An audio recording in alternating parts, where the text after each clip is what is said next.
which one?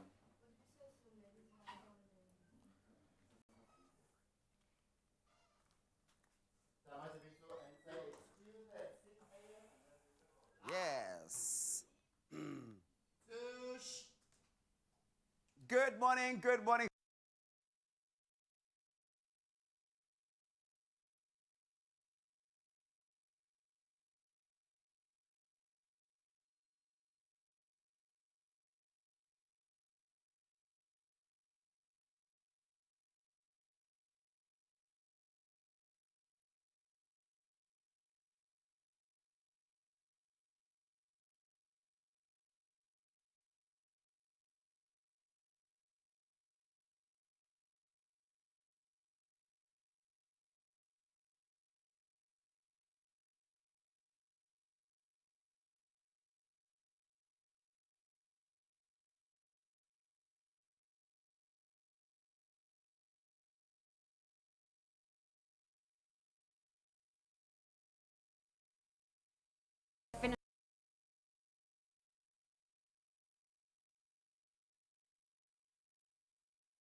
Birthday. Thing.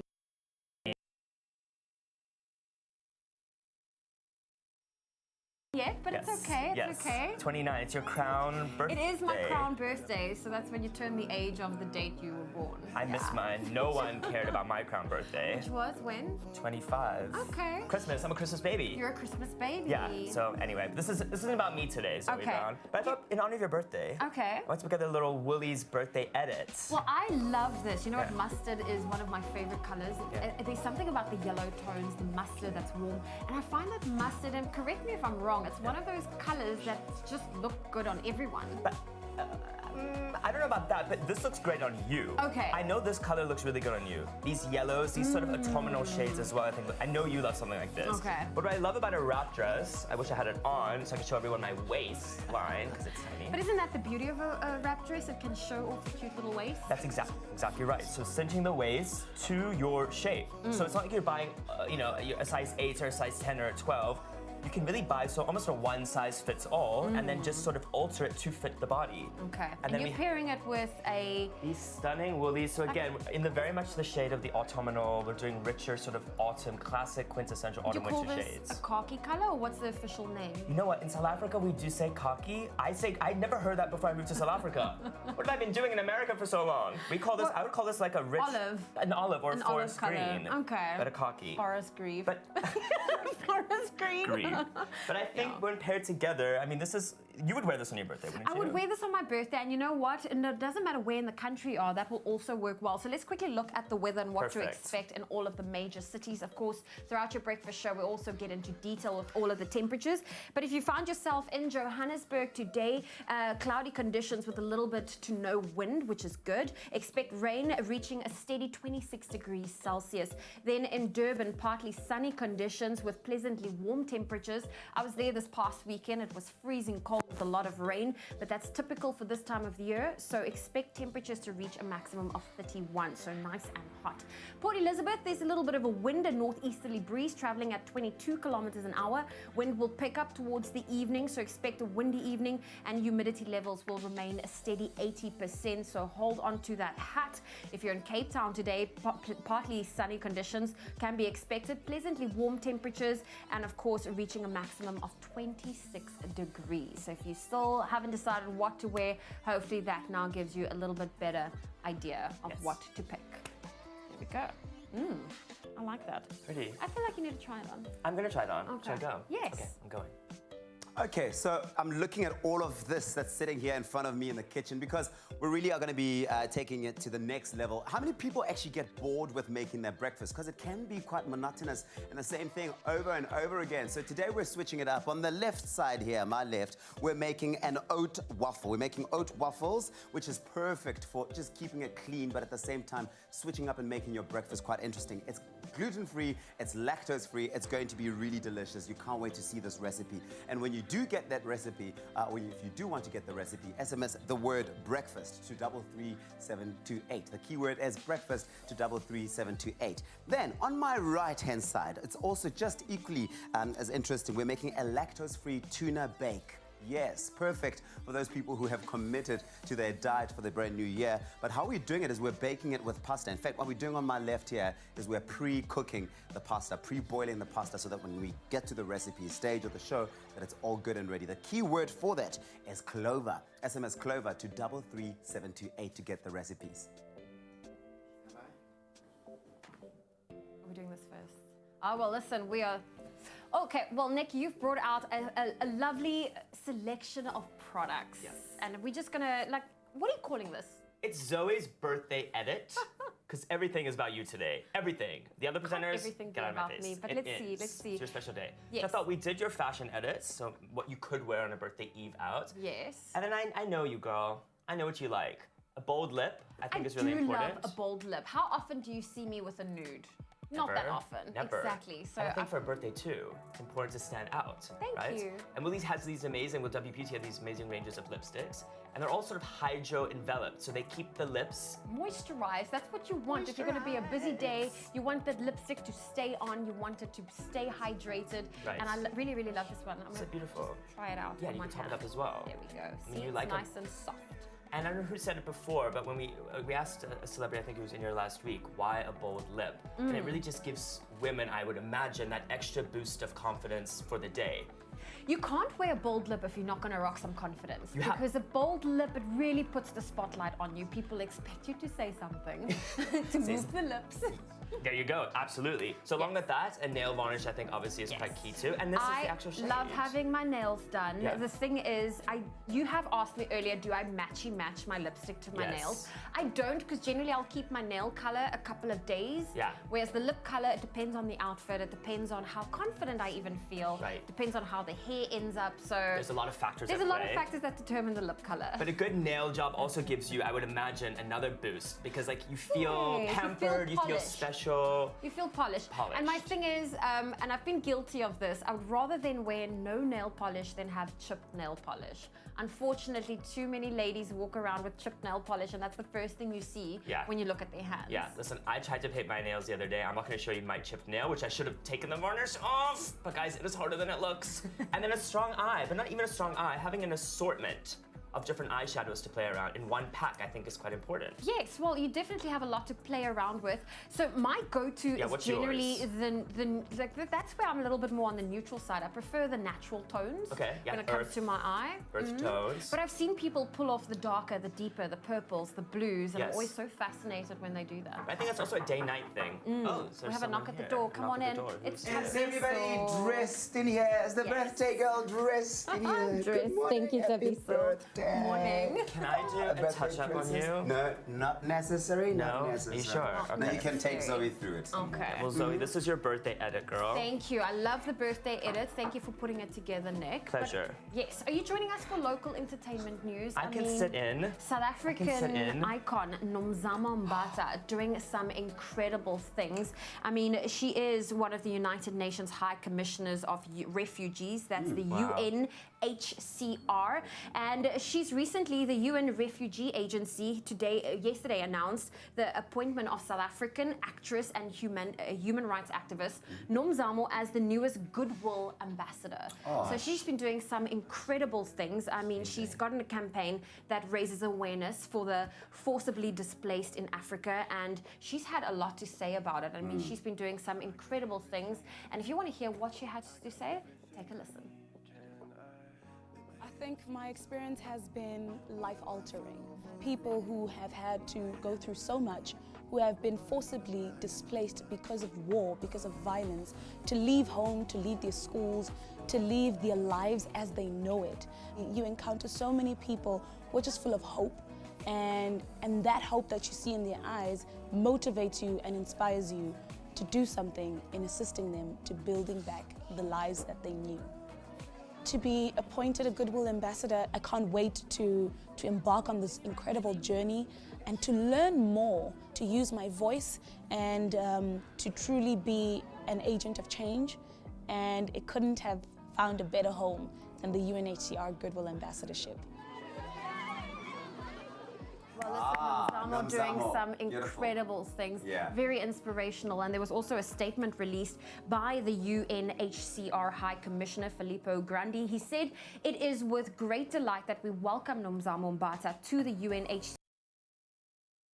Shown tireless commitment to shining a light on refugee situations across Africa, and I look forward to seeing her inspire many more people in this new role." So from all of us here at Expresso, Nomzamo, congratulations. Well done, Nomzamo. Look, she's done such amazing work for girls and all of this. So to see her extending it to that space is quite incredible to watch. Well, off to the international news, and I think it's got a bit of a South African twist as well. We all like a good story about a big Hollywood star being in South Africa, whether they're filming here or dating here or whatever the case may be. And in this instance, you won't believe who's been very involved with South Africa. Phenomenal actor, Christian Bale. Oh no. Really? He's got ties Oh here. no, she did it. How does he have ties here? He's got ties. So the accomplished actor said that his father was born in Cape Town, here in Cape Town, and that he's visited South Africa to meet his grandfather in hospital, adding that he only briefly met him before he died, which is sad, obviously.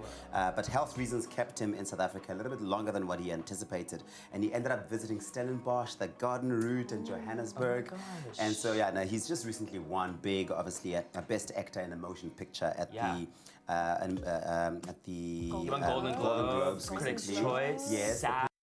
President, was it Vice President? Vice President Dick Cheney. Vice President Dick, that's it. Yes. Yeah, so I'm a big American. So look, that goes to show you that South Africa is brewing some grand talent here, right? Can we say that? Is it safe to say? We can But why has say he been that. more vocal about being American prior, Mr. Bale? Well, no one asked him. Well, his dad is, so... Half?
Kick off your morning by taking a look at our national news.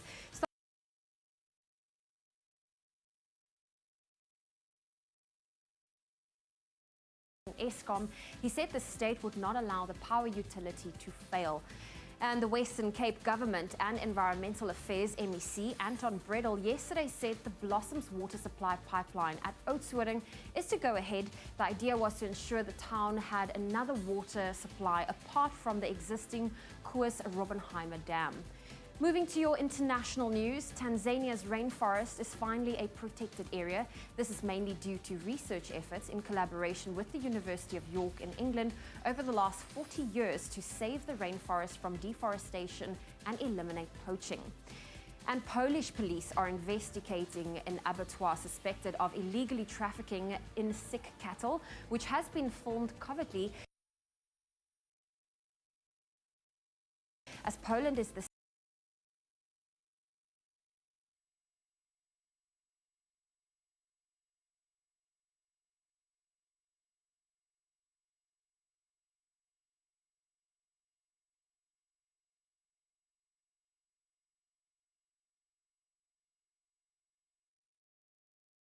and are in desperate need of donations and volunteers to assist with feeding time. Chicks need cuddly items like old towels and carpets, and also frozen.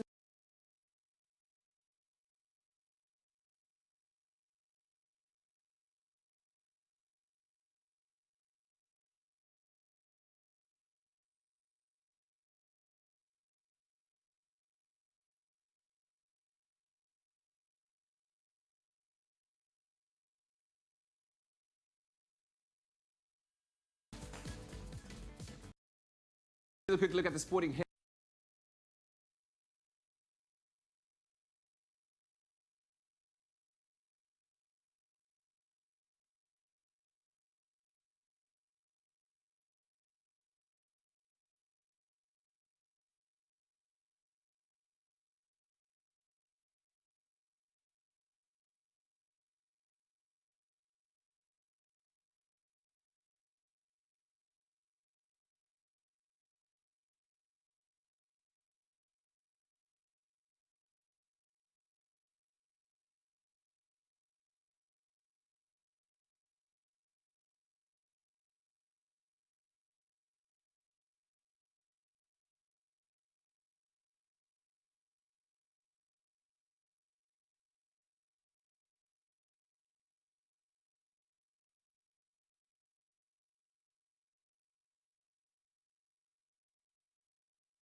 Sunny with cooler but pleasant temperatures. Humidity will remain low due to wind speed getting stronger as the day progresses, and temperatures will remain steady, reaching a maximum of 26 degrees. So enjoy the relief from the rain. Cape Town in Worcester 14 with a high of 35, Springbok 11 and a maximum of 27, and finally Uppington with 21 reaching a high of 37. The next report will be at 7 o'clock.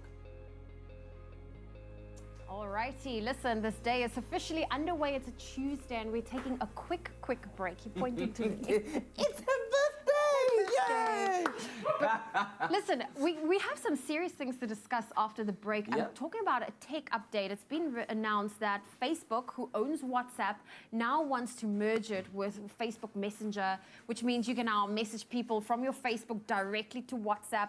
Basically, they want to cross-pollinate two platforms. So we'll discuss that a little bit more during our tech update. I don't know if that really works for me at the moment. But anyway, listen, and then I'm hoping that there are some aviation enthusiasts out there, because GW, Gareth Woods, will be joining us for our latest game review, which is Ace Combat 7 Unknown Skies. We'll be checking that out and a whole lot more after this on your Feel Good Breakfast Show.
It's my Feel Good Breakfast Show.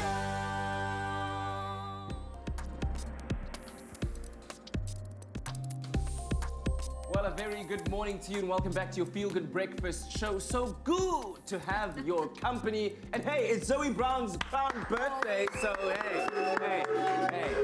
It's all good, it's all good. But right now, it is time for us quickly to reflect on the latest news from the world of technology and see what is fascinating. Well, super duper fascinating. I guess there will be a lot of people that's super excited and some that will panic about the news that Facebook has released. So they have revealed that they plan to integrate WhatsApp and Instagram with Facebook Messenger. Now, the main idea is to give users the ability to message across the platforms. Now, once this is implemented, for example, you'd be able to send Facebook messages to someone on WhatsApp or Instagram and vice versa. Now, Facebook owns both WhatsApp and Instagram, but until now, they have kept them mostly independent of each other, but they're also now hoping that by integrating the three platforms, it will create a much easier user experience. Now, there is, of course, a lot of skepticism around this, surrounding privacy. People of the, especially with the ongoing data scandals that have been surrounding Facebook over the recent times. I mean, I don't know. I'm not fond of the idea of cross-pollinating so many platforms. Yeah, I think just off the basis of the fact that they've had trouble with the whole privacy thing, the fact that you can hardly read the terms and conditions of usage, it's worded in such a way that it's very hard to understand. Now you cross-pollinate all these three platforms, some of which people use on varying degrees of privacy. Yeah. Do you know what I mean? Now it's all out in the open for everyone. So it's just... See, that's what happens when you use something that's for free. It's never really free. Hey, Mark, just leave it, eh? It's okay, Mark. Just leave it. Concentrate on the next one. Buy Snapchat or something. Have they already done that? I don't know. Anyway, in other news, researchers at MIT in the United States have discovered a way to send targeted audio signals through the air directly to someone's ears using lasers. And this is not laser, it's not real lasers. It makes use of a phenomenon called photoacoustic effect, where sound waves are formed as a result of light being absorbed by matter, and in this case, water vapor in the air. So they were able to transmit sound directly into a person's ear from a distance of almost 3 meters at 60 decibels, which is about the volume of the background noise that you hear at a restaurant. So that's pretty clear. Isn't that like, okay, maybe my mind's going the whole other direction. I'm thinking this is propaganda in the making. They can send you information you didn't want to hear. That might be very, very That's where true. my mind went. Yeah, and in this experiment that they did, there were no wires or receivers involved, just sound being transmitted directly into a person's ear. And while this might seem like the perfect technology for pranksters, imagine like a teacher teaching at school and then some kid like using a laser. Anyway, researchers are hoping that someday it could be used in emergency scenarios, for example, in a hostage situation where police could send instructions directly into the hostage's ear without the suspect hearing anything. But for consumers out there, this could be the start of the next generation of audio tech. I mean, imagine a future where you could pair your device directly with your head. No, imagine you sleeping and someone pulling a prank and sending you audio that you don't want. Whispering stuff in your ear. Nah. And then now you're having nightmares. No. Anyway, those are some of the stories we found interesting online. Let us know which stories have fascinated you from the world of technology. And when you do, tag us, #Expresso Show. Okay, from the really scary world of tech off to the more fun and light world of gaming, we check out the latest game. It's called Ace Combat Sky Edition, or rather Skies Are Unknown. We're taking it to the sky with Ewan and Graham. Check it out. Right, let's get into some gaming on your Feel Good Breakfast Show this morning. And today, after almost a decade since its last entry into the series, we take to the skies in a brilliant game, Ace Combat 7, Skies Unknown. That's the official title. And our pilot, of course, this morning, Gareth Woods, our gaming guy. What's up, Gareth? All good, man. Lekker, dude. Listen, I'm excited for this one. 9Gs, yeah. I love it. Still, I'm glad to see you still awake. But I'm excited for this, man. I'm a big fan of flight sim, dogfighting games, but this is kind of the first one we've seen in the latest generation. Yeah, so I think what's great about this game is, remember when we reviewed Forza, and it's that kind of mix between arcade and super realistic, and I think what's great is this also finds that sort of mix between, if you're a flight sim fan, it's like cool, and you want super realistic, it's got enough of that, but at the same time, there's also enough kind of arcade action for someone who probably hasn't played a proper flight sim. They kind of want the more arcadey thing. Oh, I've been hit. Should have been paying attention. Okay, well, it looks like you're okay. Listen, dude, it looks easy to play. Well, I wouldn't say easy, but the controls fairly manageable. Once you get into it as well. There are different modes. So I'm playing, I think, on the moderate mode where there's enough, like you're in control of enough things. There's also like a full-on easy mode where it pretty much keeps your plane level at all times and controls it way simpler. And then there's a sort of hardcore advanced mode where you have to worry about a lot more kind of the control features. Sure. Which, for someone who's looking for a flight sim, is obviously exactly what they want. Exactly. Listen, let's take me through the story, man. What does it offer gamers? Because it seems like I've seen the start screen and there's a whole new world map. It's different names. Pretty intricate, yeah. So, I mean, it's hammy and there's it's a corny story about like some world war happening, but it's one of those like once you embrace the fact that it's a Top Gun-esque, story. It's actually pretty good. It's really engaging. They've certainly put a lot of polish into it. Yeah. So it's not one of those like afterthoughts. They definitely went and put a lot of effort into the story, and the graphics are all really good. But it's very Japanese in that sense of the story. It's like overly like dramatic and emotional and all that sort of stuff. But it's cool. Yeah, but they're very, very engaging, and it certainly gives you a reason to play a lot of these missions when usually be like, okay, next mission, kind of one after another. Yeah. So yeah, very fun in that sense. Let's talk about the virtual reality aspect of the game that it offers PlayStation players. Yeah. I think that's quite a nice little addition. Yeah, that's very cool. I mean, if you want immersion, really nothing beats playing up or on the PSVR. If you do suffer from motion sickness, you might struggle a little bit. Sure. It took me about 20 minutes to kind of get accustomed to it. Yeah. But yeah, hugely engrossing in the sense of like, I mean, you're playing here, you still very much feel like you're using a controller and you're watching a TV. Suddenly you put the PSVR on and then all of a sudden you're in the cockpit. cockpit. You're in the cockpit, yeah. Yo, that must be... Do you have different view modes as well? Can you actually sit inside the cockpit? Oh, there we go. There you go. So that'd be a yes. Okay. Yeah, so you can switch up the different view modes. I found this one a little bit more difficult. I found it easier to be able to see my plane. See the entire plane, yeah. If you want realism, obviously sitting in the cockpit like this is... There we go. Going to be exactly that. Man. Online capabilities, are there any on this game? Yeah, that's how you play Is that online. the one that you played online as well? Okay, cool, man. Well, it seems that they polished it nicely. The graphics look great. I mean, the gameplay looks smooth, which is great.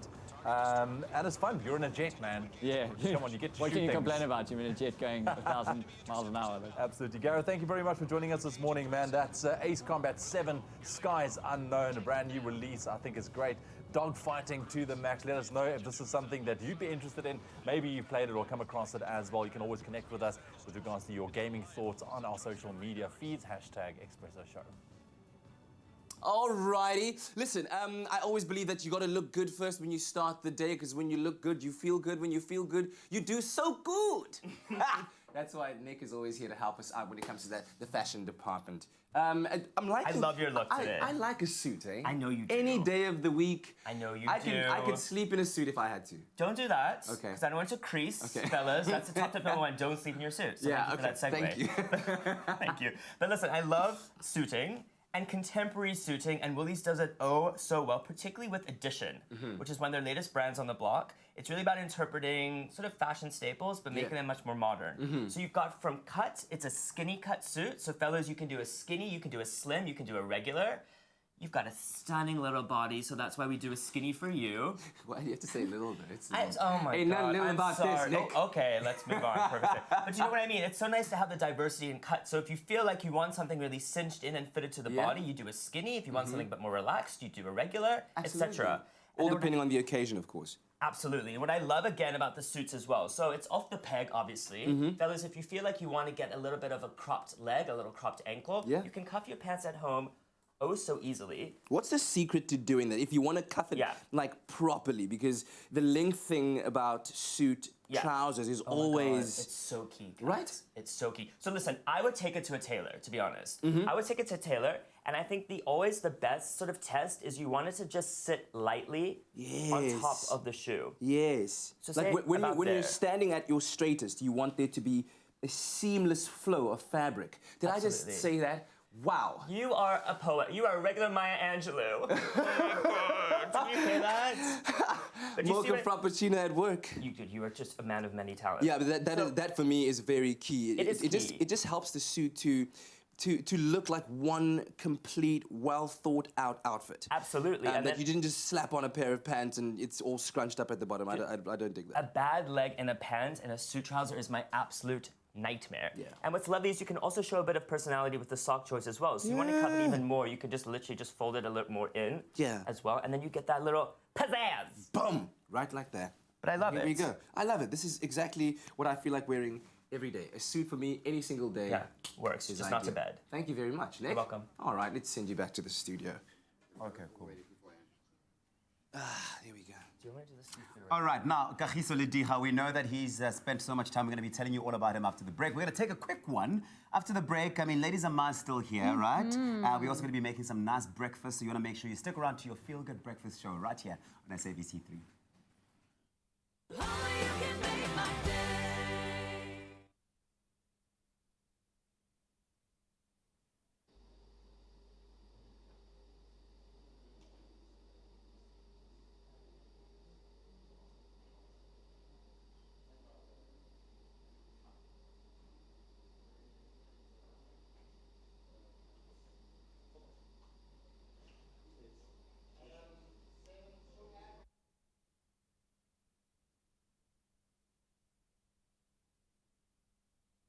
It's my feel-good breakfast show.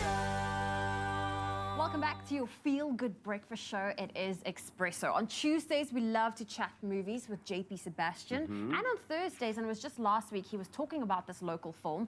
And the career trajectory of Kagiso Lediga is a remarkable one, as the comedian boasts a CV with acting, writing, and now directing and producing credits. He's done it all, and it almost feels like he's coming full circle. He's lent all his talents to his latest offering, though. It's called Matwetwe, and it opened and released in cinemas last week. My nephew, Tsulu Piri, he attended it at the premiere to bring you all the action. Have a look.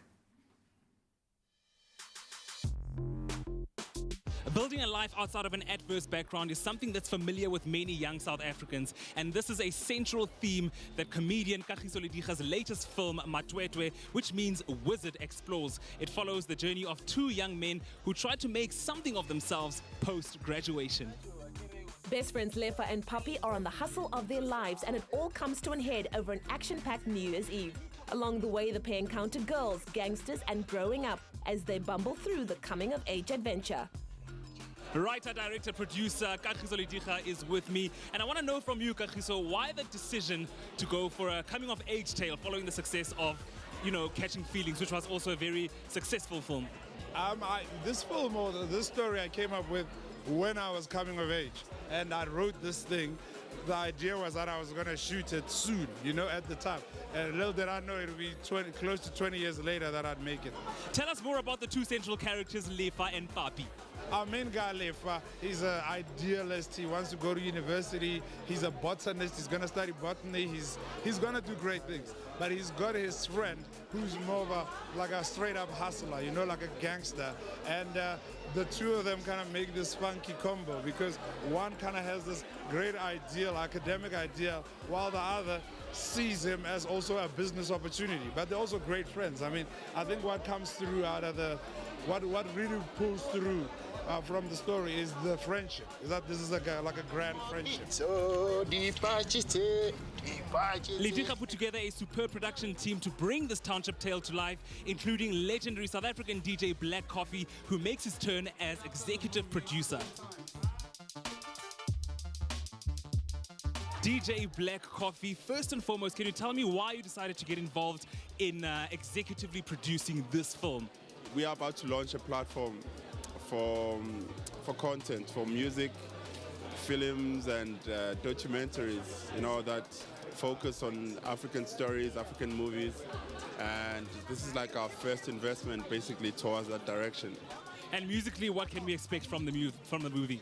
I have a small contribution on the music, just one song that I suggested, but it was done already, and it is really amazing. Every song fits exactly where it's supposed to be.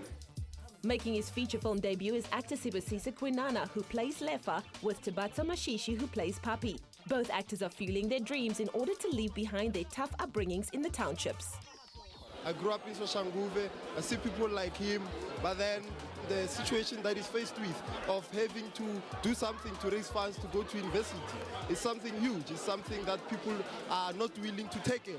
Then I think those situations that he faces are what makes him different from other people, When you watch it, almost each and every character wakes up in the morning to do something about their lives. And it's something that happens in the township, everyone has their own hustle. So with this kind of a film, it shows you that, I think we are too young to be complaining, or we've been complaining a lot. It's about time we take matters into our own hands And lastly, what was the experience like working with Kagiso Ledigha? The passion he had about the story, it was amazing. And you don't want to disappoint because you feel like he's taking chances with you, you know. But then I think he makes things way much easier in terms of the approach. Tell me a little bit about this character. I mean, he's the driving force of the film along with Lefa. How was it like bringing him to life? It was like playing.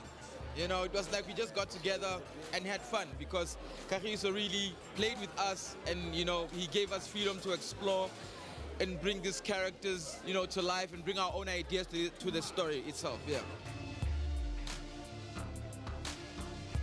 Tonight's theme invokes the spirit and the culture of the township as the theme Dope is worn enthusiastically by those in attendance. I'm a lover of the continent and everything African is dope. We're watching an original African movie, so I thought I gotta celebrate the roots and this is me dope. Listen, dope for me means freedom and incorporating yourself into whatever that you find yourself being comfortable. I'm most comfortable in my shorts and that's how I'm being dope AF right now. Obviously I'm wearing sneakers and a t-shirt with a suit. Isn't it dope? Matwetwe brings together the hustle of young South Africans from disadvantaged backgrounds, as well as celebrating authentic South African culture and township culture, all while doing so with a touch of humor, which makes it that much more entertaining. Be sure to catch it out at a cinema near you. Oh man, my morning has been blessed with beautiful music, and right now it is being blessed by a stunning, talented, gorgeous lady. Ladies and more! Come on! South Africa, where you at? Neighbors, come on, celebrate. She's here. She's here. She's back again in our studio. And so good to have you back. Oh, it's so good to be How back. are you? I'm great, thank you. And yourself? Oh my goodness, I'm doing very well. So much the better for having you here. And really, genuinely cannot wait to hear you perform. I also cannot wait to perform. Now, for those who are big fans, like me, we're sometimes shocked about how do we not know this about our favorites. Tell me about Afro J. How many people know about Afro J? Oh my gosh. Yeah, yeah. When I was in high school, I grew up as a hip-hop head. Like, I was all in the culture and stuff, and obviously because hip-hop was for the guys mostly, you kind of get kicked out. But, you know, on this corner there on the sides, I decided to give myself like a MC name, which is Afro J. Yeah. Because my second name is Janet.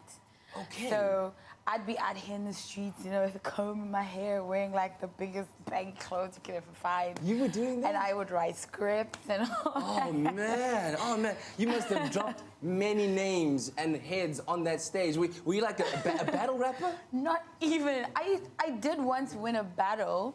Against who? AKA what? No. All I did was just, you know, like your mama jokes, and he tried to rap, and you can't beat your mama jokes. What's your best one? Oh my gosh, it's those your mama is so fat. Wait. Can I just? You are so tall. Your mama is so tall. She can see into tomorrow. Those very basic. And when you drop that on a beat, it's sick, right? It's like you're done. You bodied that person. Wait, South Africa, you've never seen this before. Press record right now. Your mama is so fat. She could probably die in the Atlantic Ocean, and it would move, it would sway, it would glide, you would be done. Yo, I suck now. I'm about that life, yo. Now I'm like a singer, like, oh. And a beautiful singer you are. You have had such an incredible year. The album's done amazingly. Collide has done amazingly as a single for you. It's gone multiple platinum. Yeah. Man, 3 chart-topping singles off of the album as well. Is there a formula to this success that you've enjoyed? I mean, look at that. The numbers don't lie. Numbers don't lie. It's crazy. Does that blow your mind a little bit? It does. It does. And I think about how we just started like in a studio in Mamelodi somewhere. You know, it was crazy. So what is the formula? What's the secret? Because for me, there's something magical about you. I do not know. I would like to believe that the secret is God. Yeah, You know, yeah. people who know me know that I believe in God.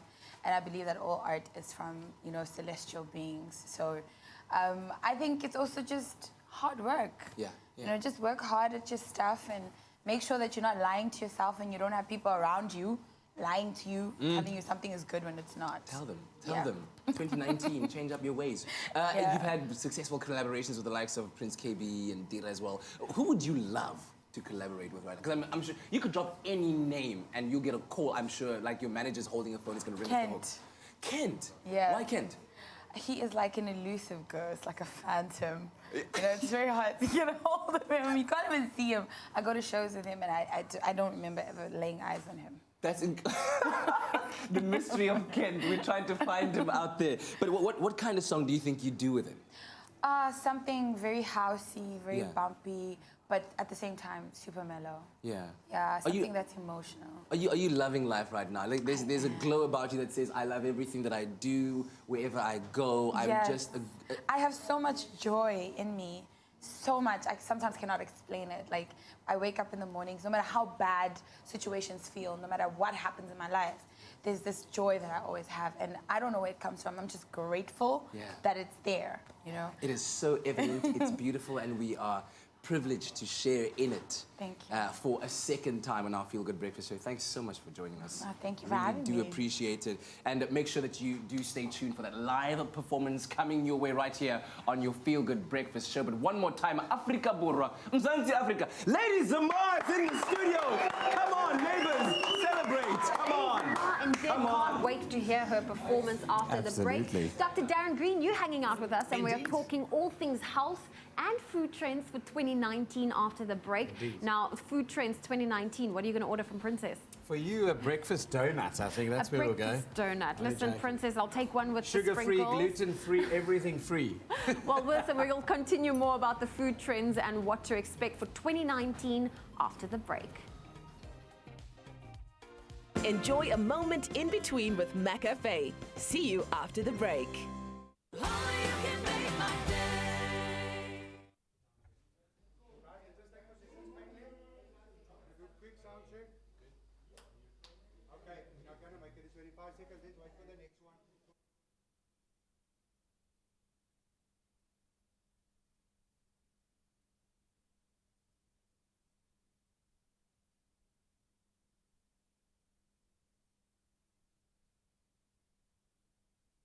It's my feel-good breakfast show. Welcome back. It is your feel-good breakfast show, and we promised you it was going to be a very quick break. Now, it is a brand new year, and often the time when many of us, including myself, we aim to set healthy resolutions and also try something new. Now, because we all want to be in, we all want to be in the know on the latest trends, including those in health and wellness. Our resident expert, which is Dr. Darren Green, he's presenting us his picks of the 2019 healthy food trends. So welcome back to the show, Doctor. Yes, thank you very much. I'm excited for this because I don't want to say I'm guilty, because there's nothing wrong with setting new and healthy trends for the year ahead. I said for this year, I want to cook more, order in less. And I know there are a lot of people that's doing that. So what trends can we look forward to as the new year starting for 2019? Yeah, I think the way of thinking and a lot of the emergence of a thought change, shift completely, was regarding gut health and what we refer to as the microbiome. Sounds very airy and really space-like, but sounds scary. The microbiome is the internal environment of your gut. And to ensure that your gut actually functions optimally, it needs to maintain the right environment in terms of its pH, in terms of its regularity and so forth. So things like fiber in your diet have become really, really top list priorities, and so have prebiotics and probiotics, because the presence of those organisms in the gut actually help maintain that environment and ensure the best possible absorption and maximizing the nutritional, obviously, health that you are following. Yes. So that's important. Okay, well, I see like tummies is definitely on the forefront for 2019, especially focusing on our gut health, like you've mentioned.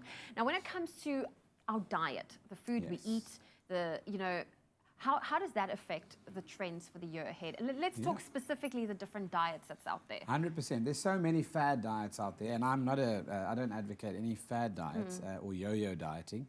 In other words, you lose 5 Ks and boom, you're off again. I prefer advising patients and athletes to really maintain what's a sustainable diet in terms of healthy food choices and balance around the things you actually like and enjoy, but knowing portion sizes, knowing the balance. And there's certainly been a shift to my second point, which is plant-based. And a lot of people are trying to eat less red meat because of the association of the wrong type of fats in the diet, etc. So a lot of people definitely opting for plant-based diets in the new year. Now, and this is something I want to know, the intermittent fasting, is that something you consider a fad diet, or is that a little bit more on the lifestyle side? Well, it's definitely a specific diet aimed with specific outcomes. Yeah. So, yes, the question is, a lot of people can do it sustainably for a very long time. Just be aware that your taste buds and also the cultural mindset of food might need to shift quite dramatically for that. And intermittent fasting, certainly fast becoming very, very popular, along with alerting, obviously, the brain activity and so forth. So before we thought that glucose was the only thing that could fuel your brain, now we know the ketone bodies can too. Yes. And then, that leads me to my last point for this morning, which is choosing the right kind of fats and good fats rather than bad fats.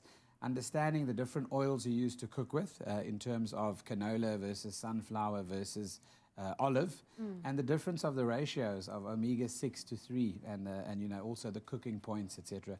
All that plays a role, and obviously canola oil is very useful in the sense that its ratios are correct in terms of being 2 to 1, and then also the amount of omega-3 is obviously very high in canola oil compared to others. So healthy fish, nuts, etc., oily fish, and things like almonds are very useful, and avocados as well. I love the avo. Well, Dr. Lovely, Darren lovely. Green, I'm happy you're here. Of course, we're talking about all of the healthy fats, including our Be Well oils.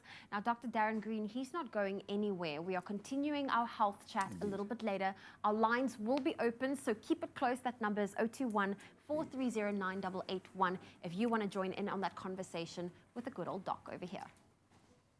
Well, we certainly are looking forward to that. Join in that conversation, and also join into this new hot competition that we've got going on. Now, you see, much like relationship goals, we all have property goals and dreams of owning that house on the beach, or maybe it's a penthouse overlooking the city. And Private Property is encouraging you to share your property dreams in order to stand a chance of winning 10,000 Rand. That's right. Now, to enter, visit privateproperty.co.za and search for your dream home. Then use the social media icons to share it to your Twitter or Facebook.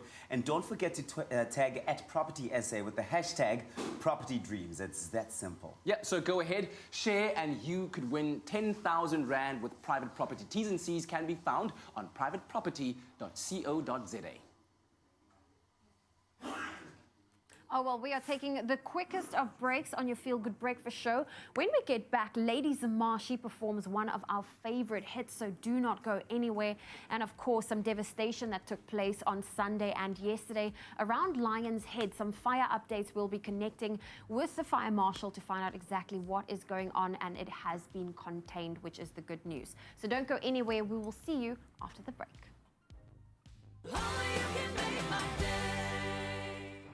Clover Crush, 100% pure fruit juice packed with vitamins and no added sugar. Crush, your daily dose of goodness. Now also available in long life. Made with love by Clover.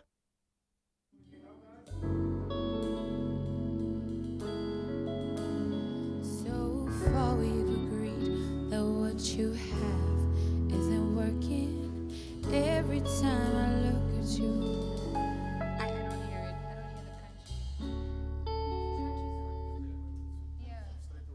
yes, please. Let's not confuse things. Just quickly go into it.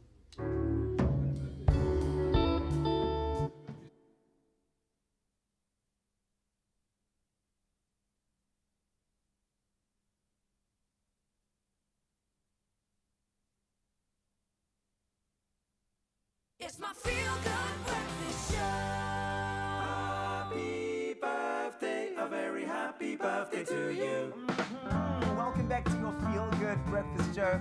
It is Expresso right here on SABC3. Feels so good to be here. Thank you so much for choosing to wake up with us this morning. And at this time of the morning, we check in on all the birthday action. And I mean, the first one I can think of, it would be such a miss to not say, Zoe Brown is birthdaying today. Yeah! Woohoo!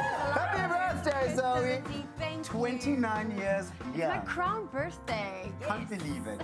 Oh, so look at that. Listen, technically, it's the 5th time I'm celebrating my 25th birthday. That's what I'm going with. Is that what you're going with? That's what I'm going with. Yeah. But it's not working. You can only celebrate it so many times. Happy birthday, beautiful. I'm going to kiss you on the cheek. Thank you. You can give me a kiss. You can give me a kiss. Oh, Thank you. love Thank it. you. Thank well, you. listen, we ask you this question just straight off Zoe's birthday. What do actress and talk show host Oprah Winfrey and singer Adam Lambert have in common with Zoe Brown? We've already got the answer. Is that aside from being successful entertainers, yes, they celebrate their birthdays today on the 29th of Jan. So let's see who else shares a birthday with these two amazing celebrities. Well, right. Well, Brenda would like to wish her sister Sharon a happy birthday for today. Myself and Sharon sharing a birthday. I feel like these balloons are getting aggressive.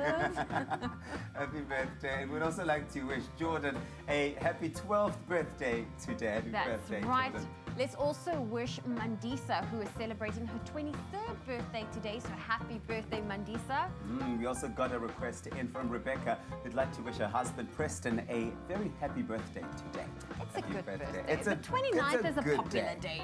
It's I know a lot of popular people day. that's celebrating their birthday today. Happy Yes. birthday, Zoe, man. Thank you, Would you like to be like all of these people we've just wished well on Thank your you, birthday? Send us an Princess. email. Thanks so much, Princess Zoe. You're going to eat that. I want to watch you eat it. Send an email through with your contact details and the name of the person and how old they turning. Send it to birthdays@kadova.tv. Zoe, That's right. I believe happy today. birthday to you. Today happy it's mine, birthday, Tabiso. Zoe. Thank you. Happy birthday to you. Well, let's celebrate your birthday today with some stunning music, as I said earlier on. And I'm glad that you stayed tuned in for a live performance from Lady Zamar. Here she is with a song called What You Need.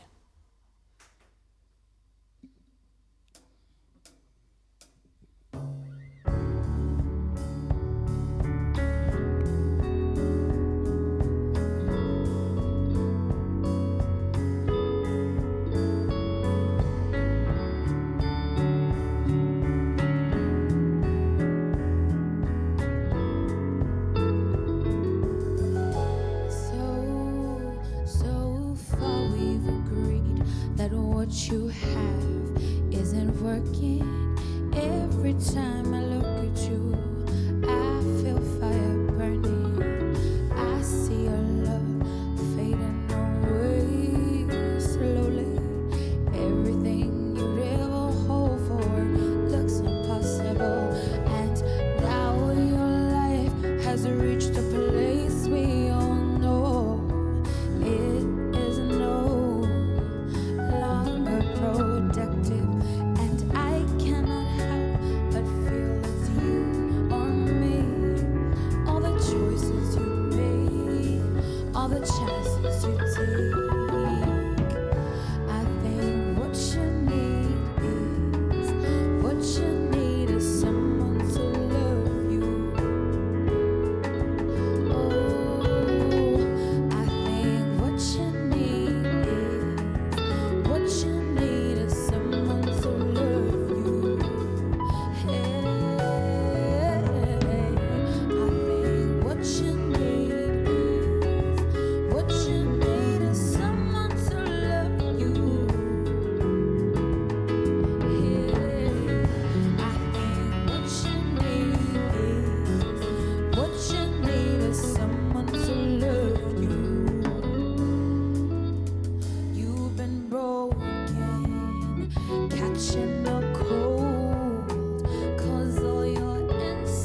cup of coffee and Lady Zamar every day.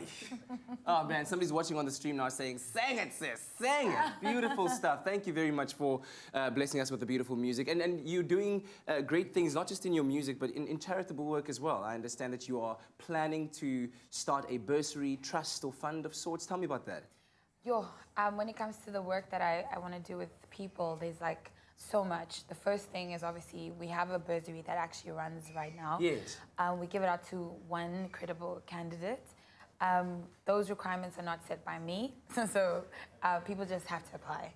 You know, we'll give out the information later on my social media pages, on my website. We also have, I have a deep love for the young, you know, the teenagers. Yeah. So I try to reach out as much as possible and speak to them about what they go through each and every day. Yeah. I think there's a lot of character formation that happens in high school. Yeah. And sometimes parents are so busy. And I was there just now, so I want to, you know, give and give and give as much as I possibly can. Yeah, well, you're exactly what you need. In case you're wondering, yes, she is a superhero too. Link up with us on our social media platforms. Let us know what you thought about the performance of What You Need. We'll have more from Lady Zamar on this Tuesday. So good! So good. Thank you, Kat. Well, it's now top of the hour and time for us to touch in with those news headlines. We start off with our national news. President Cyril Ramaphosa says that the government will announce further plans to resolve the challenges facing Eskom, saying the state will not allow the power utility to fail. Ramaphosa was addressing business leaders in India as he concluded his state visit. And meanwhile, the Metal Workers Union, NUMSA, says it will make a submission to reject Eskom's request for a tariff increase. The submission to the National Energy Regulator comes after the power utility requested approval for a 45% increase over 3 years.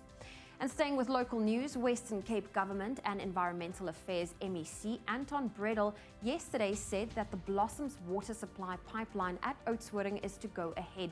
Bredel said the idea is to ensure the town has another water supply apart from the existing Koers Robbenheimer Dam. He says the project entails installing a 22-kilometer pipeline and pumping infrastructure to move water from existing boreholes to the town's water network. The drought relief funding of 30 million rand already given to the town will be utilized to start the project. We now move to news abroad. Tanzania's rainforest is finally a protected area. For the past 40 years, the University of York in England has been collectively working with Tanzania, doing research in an attempt to help save the rainforest from deforestation and poaching. Under the guidance of the university's Dr. Andy Marshall, this has become a reality. And it's now been revealed how the forest remains silent about a few new, never-before discovered species, including monkeys, trees, and chameleons.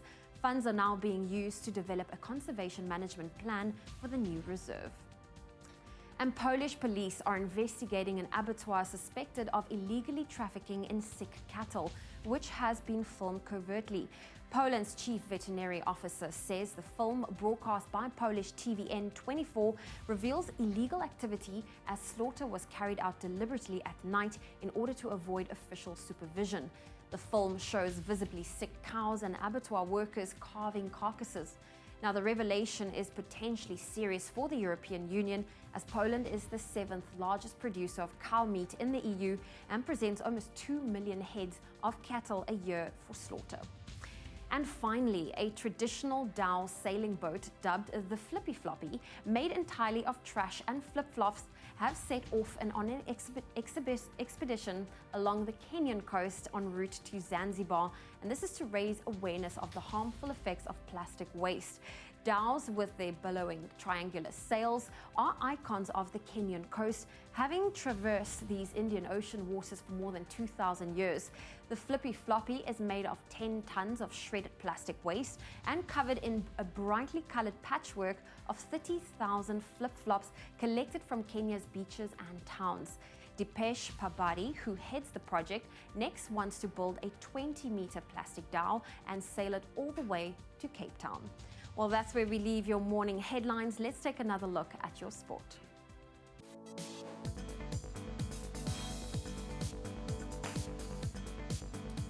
For now, take off your flip-flops and put on your sporting boots as we look at the latest headlines. Now, Maritzburg United and Mushin Ertugrul have parted ways, with the Turkish coach resigning after just 5 games in charge. Since taking over from Fadlu Davids in December, under Ertugrul, United have fallen to 5 defeats, which has left them bottom of the Premiership table and out of the Nedbank Cup. Now, the ABSA Premiership continues tonight as Mamelodi Sundowns host AmaZulu, and kickoff is at Loftus at 7:30 this evening. Now, the round of 16 draw for the FA Cup took place last night, where defending champions Chelsea were drawn up against Manchester United in the tie of the round. After beating Sheffield Wednesday 3-0 in round 4, Chelsea will have to get past Man United, a team they beat by a goal to nil in last season's final. In other round 5 fixtures, Man City will face Middlesbrough or Newport County, while Wimbledon will be up against Millwall. Now, the games will be played on the weekend of the 15th of February. Now, following this weekend's FA Cup action, the English Premier League continues tonight with 6 games on the cards. Manchester City welcome relegation-threatened Newcastle United to the Etihad Stadium. A victory for the citizens would see them go within a point of league leaders Liverpool. And also in action tonight, Arsenal will take on Cardiff. Fulham will face Brighton, while Man United tackle Burnley. And that's a roundup of the biggest sports news this morning.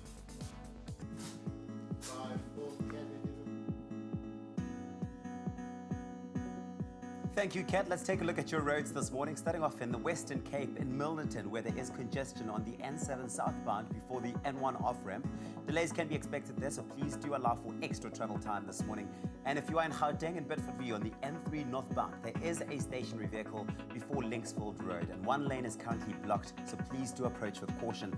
After the trains, the Cape Town commissioning works have partially been completed. Monte Vista Line trains will now operate according to schedule. Thank you so much for your patience during this period. Don't fear the flu. Boost your immune system with Effaflu-C Immune Booster by Pharmadynamics. Effective, affordable healthcare. Well, time to spoil you with a beautiful sunrise photo. Thank you, Sasha Pillay, for this gorgeous orange skyline from Johannesburg. Today in Joburg, you can expect partly cloudy conditions with a light breeze, reaching a maximum of 26 degrees. On that note, let's take a look at your full temperatures across the country, starting off in Polokwane. Your minimum for today is 15, your maximum 27. Mbombela 17 with a high of 27. Partly cloudy conditions in Pretoria today, 28 is your high. Johannesburg 14 with a high of 26. Partly cloudy for Mahikeng, 18 with a high of 31. Klerksdorp 18 reaching a high of 32. Kimberley 18 with a high of 30. Some thunder showers in Bloemfontein today with a high of 31.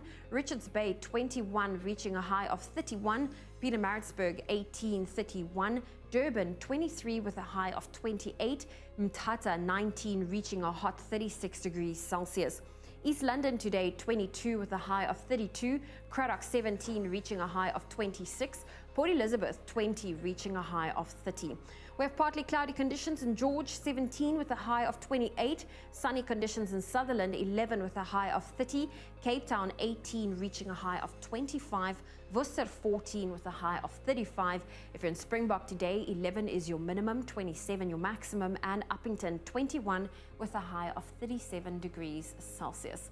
That's where we leave your weather. We'll touch again on those at 8 o'clock. I do believe that it's time right now that I do something I've never done before. We're talking beauty tips with Dr. Darren Green. I said to him that the nation is robbed because every single day when you rock up on TV, people are like, oh my goodness, look at this handsome specimen of a man. His hair is always so good looking. How does he maintain it so? How do you? Because you've got to straddle 2 very different worlds. On the one hand, you're a professional medical practitioner, but you're also a media personality who has to do interviews and be featured on magazines and all that kind of stuff. Yeah, correct. I think understanding what's practical and functional for your environment every day is key. I mean, ain't nobody got time to blow dry your hair every morning. This is true. Nobody's got time for that. I've only done it once this year. Yeah. But what's your routine when it comes to hair? Keep it quite simple. If I have media appointments, I do tend to do a little bit more with my hair than when I'm running into the office or field side working with sport as a doctor or in the emergency unit. And then obviously the things that are important are what you're looking for in terms of the type of look.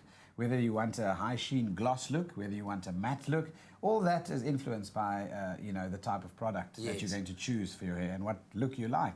And the length of your hair and the style and the cut comes into place. But looking after your hair, I think washing your hair about 3 times a week, and not week. every single day is important.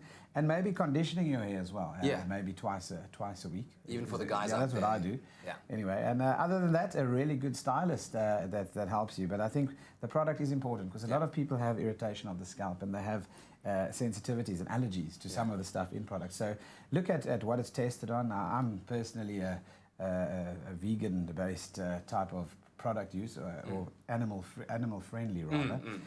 So I look at that and that's it. And that, ladies and gentlemen, is what gives you the strapping good looks of Dr. Darren Green.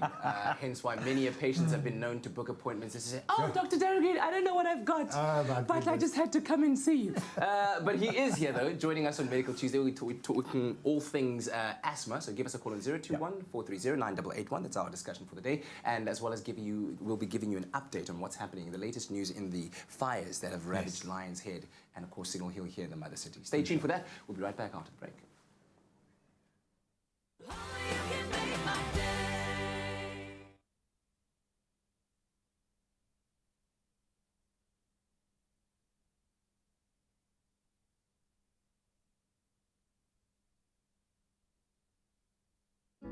Like to be out.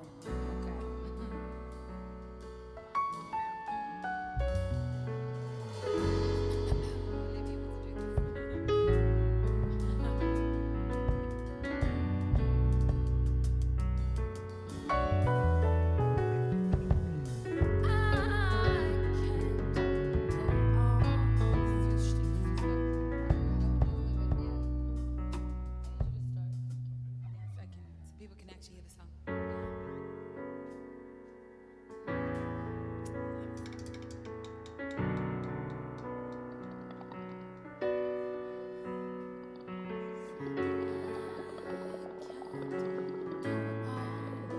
Please express yourselves,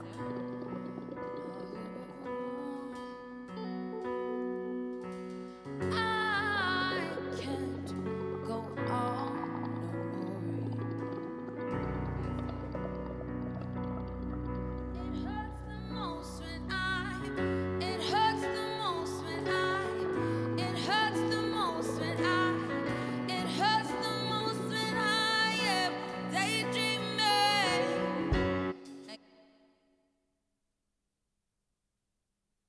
It's my feel-good breakfast show.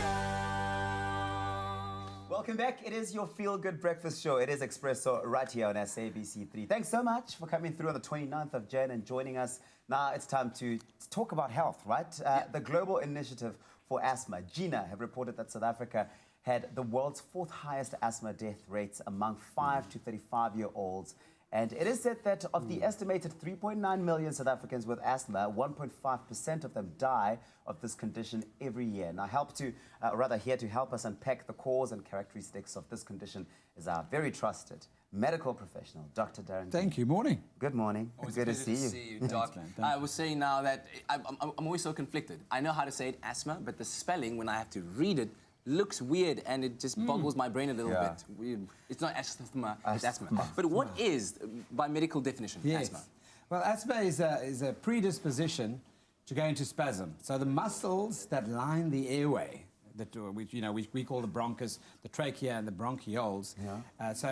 Basically it's the ability of the body around those bronchioles. There's muscle layers in the bronchioles, which are the smaller airways, to go into spasm. And that can be triggered by various things, and you have then a predisposition to go into spasm and tighten that airway more likely than other people. How realistic is that picture in terms of what it looks like on the left and how small it could shrink during that spasm? Absolutely. That's why the sounds you hear are that typical wheeze. You know that...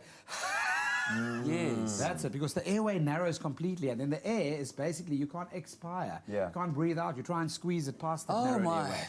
So if you don't relieve that muscle that's constricted in spasm, then you're going to obviously surmise. Now, you mentioned the bronchiole, which sounds like bronchitis. Is there a relationship or any similarities between bronchitis and asthma? Great question. So bronchitis is just inflammation of the bronchi, which are the bigger airways. All right. Bronchiolitis is the inflammation of the smaller airways. So in asthma, the mechanism at play is bronchospasm, but also increased mucus production in the smaller airways called the bronchioles. Yeah. Let's talk about the different causes then of asthma.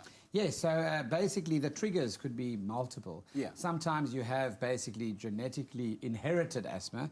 Typically asthma starts in childhood, like 1 out of 10 children might have asthma and 1 out of 20 adults. That's how common it actually is. So in terms of the triggers, a lot of them are triggered by things like allergens and pollutants, where you just have a hyperreactive system, like people that have allergies. You're just hypersensitive to certain environmental triggers or chemical irritants. And then, of course, you get a thing called exercise-induced asthma as well, where exercise actually represents an undertreated or improperly treated pure asthma. Oh, wow. Now, we've had recent fires going around here, as you know.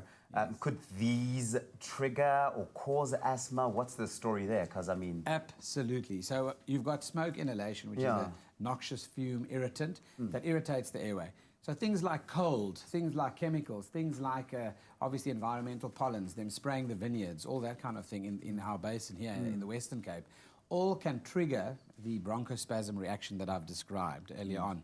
So even walking in a supermarket next to a cold fridge, when you have a little cold, an early flu, if you're an asthmatic, it tends to affect the airways a lot quicker and a lot more seriously if you approach cold. That's why at nighttime, people with asthma cough more than in the daytime. Wow. Oh, wow, that's interesting. So much for us to take in and learn about asthma, and we're going to be doing so very shortly as we continue with our Medical Tuesday chat with Dr. Darren Green. Give us a call on 021-430-9881 with your questions or your comments. We'd love to hear from you. Well, we're taking a break from the health chats because this has been all over the news and social media for the past 2 days. The fires that broke out on Lions Head and Signal Hill on Sunday afternoon, it has even caught international attention. Now, thanks to the incredible efforts by everyone involved, the blaze was finally brought under control. And this morning, we've got the fire manager of Table Mountain National Park, Philip Prince, on the line to get a roundup of exactly what happened. Good morning, Philip. Hi, good morning. Morning, it's Zoe here from Expresso. Listen, is it possible for you guys to have been able to pinpoint exactly where the fire had started and how? Yes, no, we've done that. You know, most of our fires are actually investigated, the cause of the fires. So yesterday we got in the person that's responsible for that, Rob Erasmus from Enviro Wildfire Services. He's a specialist when it comes into fire investigation. So he completed an investigation for us yesterday, so we were able to pinpoint exactly where the fire started, and we will hopefully get a written report for him before the end of this week. Okay, well, we are looking, surely we're going to be looking out for that. But what were the conditions like on Sunday evening, and how did this affect the firefighting efforts? Well, the conditions was actually terrible, you know. The wind was very, very strong, you know. The fire started more or less just after 4 o'clock when we received the first call. Yeah. And about 10-15 minutes after that, we've dispatched the first 2 helicopters, and later during the day, we've actually requested the 3rd helicopter. But they actually stood down, I think it was around about 6:30 in the evening when they stood down because of the wind. And I spoke to the chief pilot, John Mittelmeier, yesterday here at Newlands, and he told me that, you know, the average wind speed was about 70 kilometers per hour, and it was still gusting more than that. Okay. So that makes the conditions, you know, it's you know, to fight fires in that conditions, you know, it makes things so difficult for us, especially for the crews on the ground as well. You know, when we have the assistance of the helicopters that can assist us with putting water on the line, we can actually make progress and things like that. Yeah. But, you know, as soon as they stop assisting us and with the conditions of the wind, it's terrible fighting fires in that type of conditions. It's certainly tough conditions, but, you know, we're happy to know that the fire was finally brought under control yesterday. Now, how much damage have been caused? Are you guys able to determine that yet? Well, the wind actually died down. It was, I think, around about 1 o'clock, you know, on Sunday or Monday morning. And as soon as the wind died down, I mean, we actually made very, very good progress, you know, in terms of containing the spread of the fire. So the fire was contained yesterday, actually, you know, completely.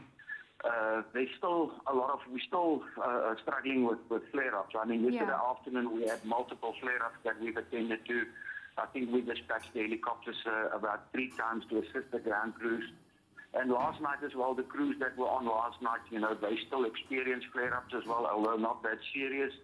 So today again, we're going to put in more crews. I've just gone through the numbers, so we will have about, say, 50 firefighters on the scene again today. Okay. So their job is mainly to patrol the area, and just to see that the perimeters are safe. Today the temperatures is going to be a bit less. It's not going to be that hot day. Yeah. So hopefully today, we can go through the area again. In terms of the damage, as far as I know, there was no damage to any buildings. I spoke to the City Fire and Rescue Services yesterday to confirm that as well. But as far as we know, there was no damage to any buildings as such. Okay. And Philip, just lastly, as the community and those who want to get involved, how can they assist the firefighters? What do you guys need on the ground? Well, we must thank the people of Cape Town. Always when we have fires here, we've asked for donations, and the people have been very generous. They donated a lot of stuff to us. So thank you very much to all the people of Cape Town. Well, thank you, Philip Prince, for that update, fire manager at Table Mountain National Reserve, giving us an update on that fire that broke out Sunday afternoon at Signal Hill and Lions Head. As you've heard, the fire's been under control, but there will be some firefighters to manage the area today. So to all of the firefighters and the brave volunteers, thank you so much for all that you've been doing. All right, we're back again with Dr. Darren Green. Our numbers 021-430-9881. A conversation today prompted by the fact that the Global Initiative for Asthma has quoted South Africa as the 4th highest country with asthma deaths in the world. That's shocking. Among 5 to 35-year-olds. So lots for us to understand. And during the break, we were chatting to Dr. Darren Green. One question that sparked a myriad of answers and a lot of conversation, and that is, what do you do when someone has an asthma attack? So let's tackle the question from both sides. Yeah. You are the person suffering from the asthma attack, and you're the person looking at somebody, watching somebody suffering an asthma attack. Now, I think there are a few things. The first thing I think to alert the public of is the global sign for choking is that. So if someone's choking and they've got a piece of food or bread or whatever stuck down, choking sign is that.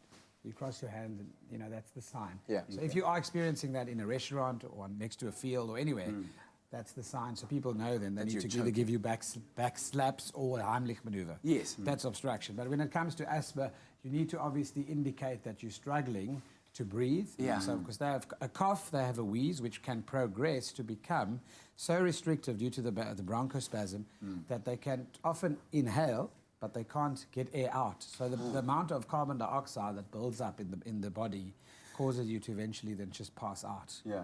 How do you help? So the only thing that helps is to relieve that bronchospasm.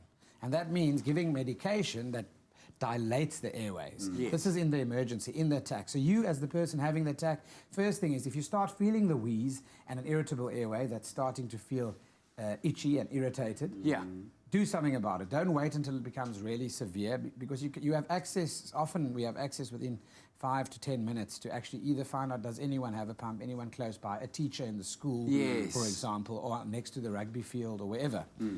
Secondly, obviously, keep calm, don't use more energy, because then you need to breathe more. Yes. So if you exercise and you start panicking, you hyperventilate, and you just build up carbon dioxide quicker. So relax. Relax, sit them down, calm them down. They often pin themselves up like a tripod with accessory muscle activation to protect the airway, because the airway feels like it's closing. Yes. Like you're suffocating. And then people, you'll see them, their eyes become big. They obviously start posturing, putting the neck up. To try and open up that airway. Thinking that that's going to relieve and help.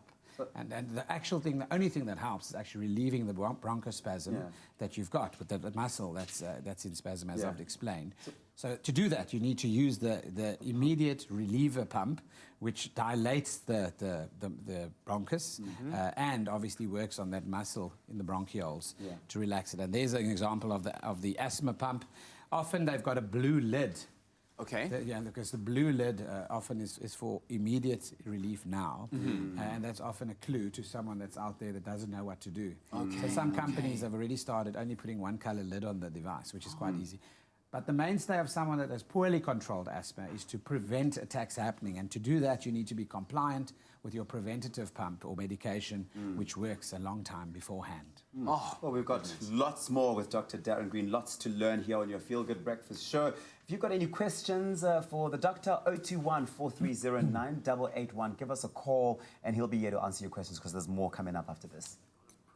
Well, we are taking a quick break. Myself and JP Sebastian tucking into the movie we're about to discuss. It's called The Upside, and of course, I'm looking forward to discussing that with him. It's releasing in the box office this weekend, and we are continuing our chat with Dr. Darren Green, asking the question, does exercise affect your asthma? That and a whole lot more still coming up, so don't go anywhere. We'll see you after the break.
Welcome back. It's your Feel Good Breakfast show. We're live, large and in charge. It's a Tuesday morning, and as always, so good to have your company. Dr. Darren Green is on the couch answering questions about asthma, and that's what we're focusing on. And 021-430-9881 is the number for you to dial. Now, we've come to understand a lot about asthma in the last two parts of the conversation that we've had.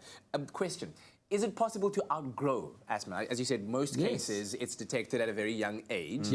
Is it possible to outgrow it? So often people don't need medication as they get older. There are lifestyle factors that help with asthma, things like exercise, monitoring your diet, also monitoring the environment for things that could be triggering it, like your food, the specific foodstuffs associated with allergies, and then the environment. If you manage, obviously, some of your atopia, your sensitivity to the environment, often you don't have the respiratory or the airway complications of it. There's some really good people out there, top class in all their events, at the top of their game. Ray Neertling is an asthmatic, by the way. No. Exactly, and he's such a good advocate of being an incredible ambassador for having a normal life with asthma and being so good at what he does. An extraordinary life. Wow. Not only world champion silver, but property investor par excellence. Correct. He's doing We've it got too. a caller on the line. It's Leanne from Johannesburg, and she's got a question for you. Leanne, good morning. Good morning, guys. How are you? Very well, Leanne. Good, Leanne. What's your question for the good doctor? Okay, good doctor. I'm an asthmatic, right? I have the two pumps, right? The one with the blue cap, the one you just explained, and then I have a red one with a grey cap. So using this obviously now has a long-term consequences, because now I've lost my senses. The one is I can't smell, the other one is I can't taste. Could it be because of the pumps I'm using? Thank you very much for that question, Leanne. Great So question. she says when she uses a medication, she seems to have lost her sense of taste and smell. Yes. Yeah. So what could be giving, line to that? And the first thing is obviously often there's an association with sinus congestion, blocked nose that goes along with people that have allergies, lots of allergies.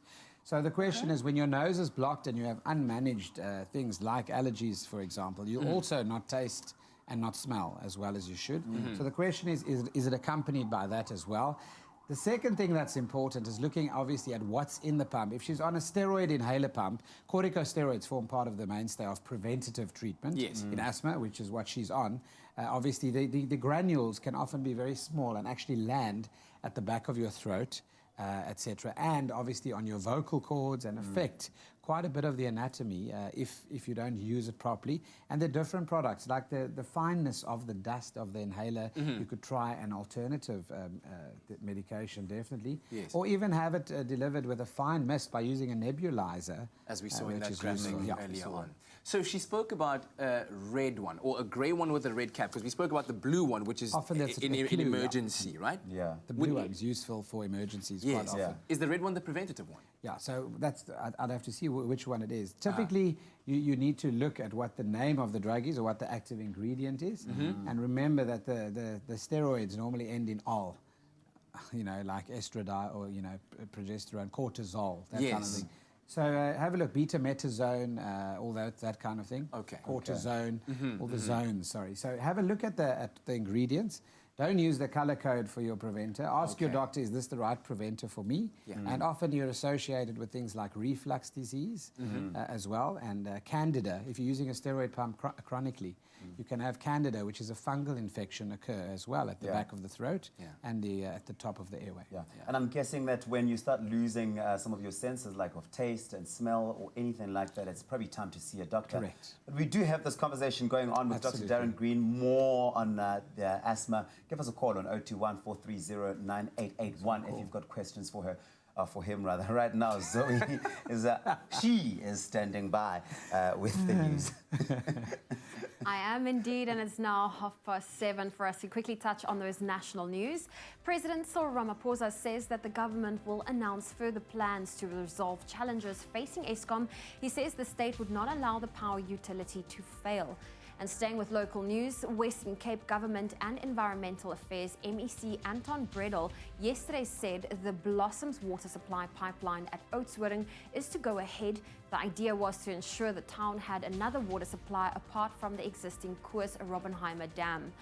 Moving to news abroad, Tanzania's rainforest is finally a protected area. This is mainly due to research efforts in collaboration with the University of York in England over the last 40 years to save the rainforest from deforestation and eliminate poaching. And Polish police are investigating an abattoir suspected of illegally trafficking sick cattle, which has been filmed covertly. This revelation is potentially serious for the EU, as Poland is the 7th largest producer of cow meat in the EU.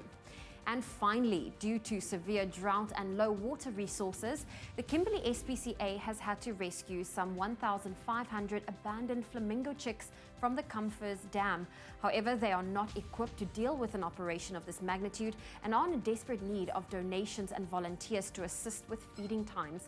Flamingo chicks need cuddly items like old towels and carpets, feather dusters, teddies, and also frozen sardines, prawns, and hard-boiled eggs. What a unique chance to help save the lives of these beautiful birds and to have a chance, once-in-a-lifetime chance to work with flamingos. Come on, folks of the Diamond City, do your bit and help save these flamingo chicks. We'll touch on those headlines again, but here's another look at your sport.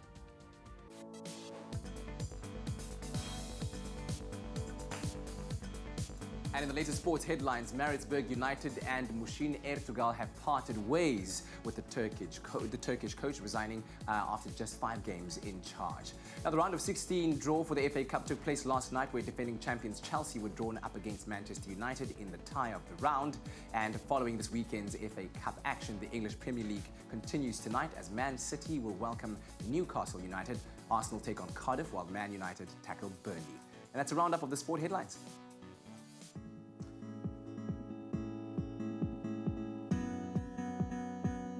Let's take one more look at your traffic this morning. Starting off in the Western Cape and Belleville, there is congestion on the N1 inbound. That's between Old Oak Road and Sable Road. The average driving speed there is 30 kilometers per hour with delays up to 17 minutes this morning. And if you are in Gauteng and Alberton on the N12 eastbound, there is a stationary vehicle that's after the Tom Jones Street obstructing the right lane. So please do approach that with caution. Off to the Cape Flats line now on the trains, there is an extended travel time of 15 to 20 minutes on the Cape Flats line, and this is due to infrastructure problems between Hazendal and Pinelands. Sets are out of service and there are speed restrictions there as well. Your next report will be at 8 o'clock. Thank you, Tabiso. Well, let's take a look at what to expect in the weather. Before we do so, a beautiful sunrise photo came through, and this one in particular came through from Ingrid, who sent us a bold sunrise from Cape Town. Today, you can expect a maximum of 25 degrees and hopefully some rain a little bit later today. Well, thank you for that, Ingrid. If you have a beautiful sunrise photo you'd love to share with us, do so on the Expresso Facebook page. But let's take a look at the rest of the temperatures, starting off in Polokwane. Your minimum is 15, your maximum 27. Mbombela 17 with a high of 27, Pretoria 16, 28, Johannesburg 14, 26, partly cloudy conditions in Mahikeng 18 with a high of 31. If you're in Klerksdorp today, 18 with a high of 32 can be expected, Kimberley 18 reaching a high of 30, Bloemfontein 16, 31, Richards Bay 21 with a high of 31. Pietermaritzburg 31 is your maximum with some partly cloudy conditions. Durban 23 with a high of 28. Mthatha 19, 36. East London 22 with a high of 32.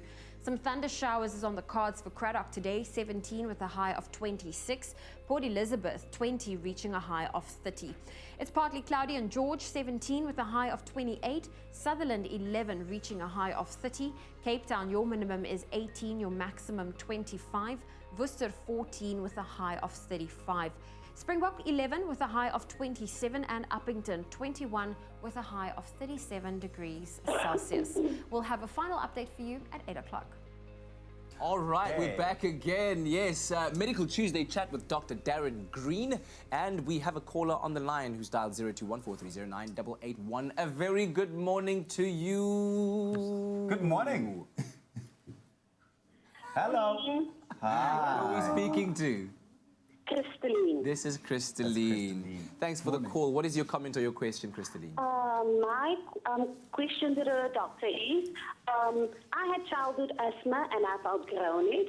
And so that's at 6 years old. And the thing is this, my asthma returned around about 2 years ago because I'm working in an environment where I'm in and out of the fridges.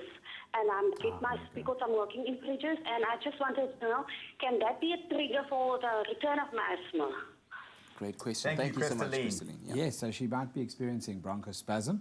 So those muscles are going into spasm in the small airways. And cold is known as a trigger. So even after you've had a cold or a bit of an airway infection, if you go into cold air, you start coughing. If you start talking, by the end of your sentence, you start coughing. So the hyperreactive airway certainly would really respond to that cold air negatively and would go into spasm. Quite important. Interesting to note, when someone's in that spasm, that they struggle to finish sentences. So part of our assessment of an asthma patient when they can't breathe is that they're struggling, they can't even finish a sentence. Let's talk about exercise, because earlier on you mentioned that Rick Neertling suffers from asthma. And he's quite suffered from asthma. He's a world champion swimmer. He's got gold medals where he's beaten the best in the world. Exactly. So let's talk about how exercise can help you to fight against asthma to the point where you one day not only can hang gold medals around your neck, but you've hopefully outgrown the asthma. So I think firstly being aware that you have the diagnosis is important. So who has asthma? How much parents know that the children have asthma? If they're having recurrent cough bouts that keep coming and going and struggling recurrently with shortness of breath or tight chest, wheeziness, specifically at night time, chronically, then definitely go and chat to your practitioner about it and let them examine your child. You diagnose asthma by a history, but also by doing what's called a lung function test, where they look at the resistance of the airways and the vital capacity of the lung, etc., to see whether it's too little for your age norm. And in terms of what we're speaking about, in terms of exercise and moving it, you must realize that exercise is actually very good for asthma in terms of increasing your lung capacity. The amount of the liters of oxygen and so forth that you can move in and out of the lungs to allow for good exchange in the body. The problem comes in is if you're not managing the underlying condition, the asthma properly, then you can't exercise properly. So you're going to go into a wheezing state all the time and you can never finish your exercise. So managing your asthma first and then exercising improves it that you might even need less and less medication. If you start on asthma medication and these pumps, it certainly doesn't mean you're going to need them for the rest of your life. It can change, as I've mentioned, according to your age and obviously other factors as well. So the preventer pump is very, very important for people, and you'll only be put on one if your asthma is not sufficiently controlled, and if the amount of attacks you get in a week obviously increase. So you get mild, moderate, and severe asthma, and that's how we adjust whether you need 1 pump, 2 pumps, and other medication. Before we let you go, quickly, Dr. Darren Green, home remedies, what are some of the top ones? Yeah, so firstly, I don't advocate any home remedies for asthma because it's a life-threatening condition, and people die even with their pumps with them if they don't relieve that spasm quick enough. We see it in hospital where people die in ICU of asthma. Yeah. So one of the things that I thought was a little bit of a hoax first when I watched the movie was high doses of caffeine if you've got absolutely nothing else around. To help with relieving the bronchospasm. And I actually looked up on the theory about it, and it actually can make a minute difference to helping with a little bit with the bronchodilation effect. So, Princess, cup of coffee, please. Dr. Green, thank you very much. Always appreciate your time and expertise. I always feel so more enlightened after a conversation with a good doctor. But as always, as much as we discuss these things here, it is so important that you do consult your medical health professional, your doctor, in order to address any of these issues. But thank you very much to our callers as well for engaging in the topic, and we'll be doing this again next week, Tuesday. Well, we are taking the quickest of breaks. I think, Princess, let's sort those boys out with some delicious coffees. And Ladies and Ma still with us in studio. We're going to play a little bit of a game with her. How good are you at charades? Average. Okay, well, listen, we're going to put that to the test alongside the boys. And then, of course, JP Sebastian also joins us in studio as we get to talk movies, in particular, The Upside, one I really, really want to see. So we'll see you after the break.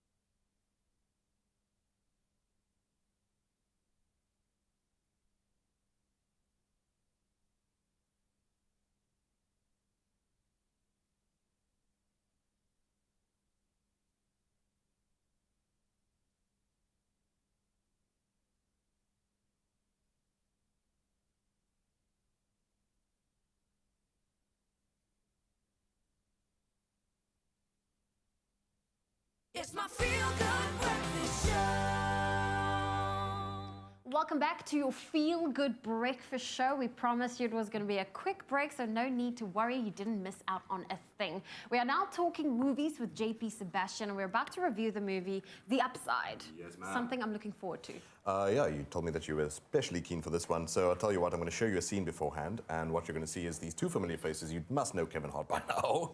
Bryan Cranston from Breaking Bad, and the unlikely relationship that they find themselves in is that Kevin Hart is what they refer to as a life auxiliary to Bryan Cranston, who's playing a quadriplegic billionaire, and Kevin Hart has no experience with this whatsoever, and here's some shenanigans. Alexa, stop! Hey. What? I'll get the shower ready. I want that on. No, man. Look, I get you trying to block out the world, but can you at least do it to better music? Have you ever listened to opera? Yeah, opera's really big in prison. You could hardly get a seat on opera night.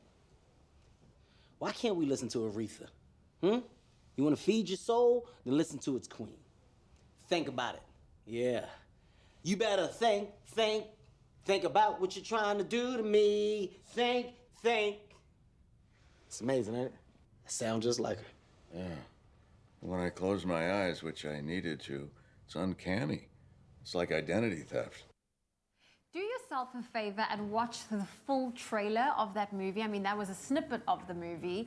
I saw it when I went to, funny enough, I was in the movies for Bohemian Rhapsody, and this came up as a preview, and I was like, this is a movie I have to see. But aside from the jokes and whatever, you noticed like there were some issues that you found interesting there too, from like a dramatic perspective. You're talking about like people doting too much on people in a situation like that is brought up. Yes, you have the assumption that someone wants to be treated a certain way. Of course, everyone wants to be treated with respect, but I think at the end of the day, he wants to feel like he is still normal. And everyone's, you know, and some conventional idea of putting normal whatever. marshmallows around him. Yeah. Handling him with care. Which obviously Kevin Hart is not the man for the job for that, because he plays, and it's based on a true story, by the way. It was a French billionaire who had a paragliding accident and he became quadriplegic. And in fact, the dude who ended up being I don't think carer is the right word. Like I said, the official term they use is life auxiliary, so someone who's an extension of yourself to an extent. It was a con man who found this billionaire, and they're friends to this day. So we have to mention Nicole Kidman also plays and stars in this movie. I forgot, yeah. We didn't forget, we just didn't get to it. So it's a very strong cast, in fact, and Kevin Hart does well here. He's not necessarily one of my favorites because I'm not a fan of high energy kind of like clownish comedy. Even Will Ferrell can get too much for me kind of thing or whatever. But he's able to turn the dials here, and I think he has been designed a character that he's suited to quite well. So the chemistry between the two of them is quite good. Aside from that, story maybe a bit cliche, and if you're like, it's Sunday afternoon TV viewing kind of thing or whatever, the story for me, aside from also just being problematic, there are issues with, representation of people who are differently abled. And in fact, someone from a really difficult background as, an ex-convict or whatever, trying to put the spring back in the step of a billionaire. Yeah, issues here and there. But. Okay, so you're really ripping this movie apart. No, not totally. When I saw the preview, it just reminded me of the movie Me Before You, which I really, really loved. Emilia Clarke. Is it Emilia Clarke from Game of Thrones? She played in it. Sam Claflin is the dude in the wheelchair, yeah. Yes, it just reminded me of that, hence I want to go see this. Uncanny buddy dynamics and whatever. So, like I said, the strongest point about this movie, and it is strong because there are good laughs for it, is the chemistry between the two guys. Yeah. And so, tell you what, why not let's look at the two of them straight from the horse's mouth, talking about the lady who I nearly forgot to mention, Nicole Kidman, and their time working with them, and really just watch the two of these dudes being bozos. It was so dope for me to work along her side, of course, as well as Brian, but just to be in that conversation, to be in that cast, that was an amazing bonus. So. What do you mean, you brought dope to her? What is that? Well, no, that's slang, Brian. Every once in a while, I speak with slang. Dope. Dope is like, dope is cool. It's marijuana. No, it's not. You say dope because I'm saying it like, yo, this is dope. Yeah. Some people. This is marijuana. No, it's not. You gave her marijuana. I didn't give her marijuana. I don't think you should give Nicole Kidman marijuana. I didn't give her She's marijuana. A wife and a mother. Yeah, she is, which is why I wouldn't. But I can say I had a dope time with her. Well, there you go again. That's not the marijuana. It's not marijuana. I'm saying, forget it. I didn't get kids. We were cool. Me and Nicole were cool. Is that better for you? I mean, if that's what they like in an interview, you can imagine the chemistry they had on screen. Bryan Cranston's like he's a multi-millionaire actor, and he's like whatever. Let's just goof off for a bit. Like they seem like cool guys together. Yeah. And it definitely shows in the upside. Which, like I said, maybe you've seen this kind of story before, but it would hit the spot for feel good. Do we still do popcorns? Yeah, if you like. Of course. I'm checking. Hey, always just JP's opinion. Go make up your own mind, but 6 out of 10 for me. Okay, don't listen to JP. Go check out the movie. It's releasing this weekend. Like we said, that's JP's opinion. But of course, we would love to know what you think of the movie, The Upside. Preemptive birthday score for you. 10 out of 10. Well, I will give it an 8 out of 10 only because I'm excited to see it. There we go. But do go check it out this weekend. It is releasing. And let us know what you thought of it with that hashtag Expresso Show. Well, you know how much we love a good game here on your Feel Good Breakfast Show, Expresso. And we filled a jar this morning full of weird and wonderful words and phrases, and our celebrity guest must pull out a word or phrase from the jar and has to pantomime it to Kat, all right? And Kat to Lady Zama. And the person with the most correct guesses is crowned the Charades champion of the morning. Join us in a classic game of acting, drama, and guessing. It's Charades with Lady Zama. Are you ready? I am ready. Oh, it's about to collide up in here. Pull out a word, Lady Zama. Okay, I'm not allowed to see the word, so you're going to act it out to me. And there it is. There's no cheating here. If I know what the word is, I must act it. I must say what it is, right? Perfect. You're ready to act it out, yeah? Okay, go for it.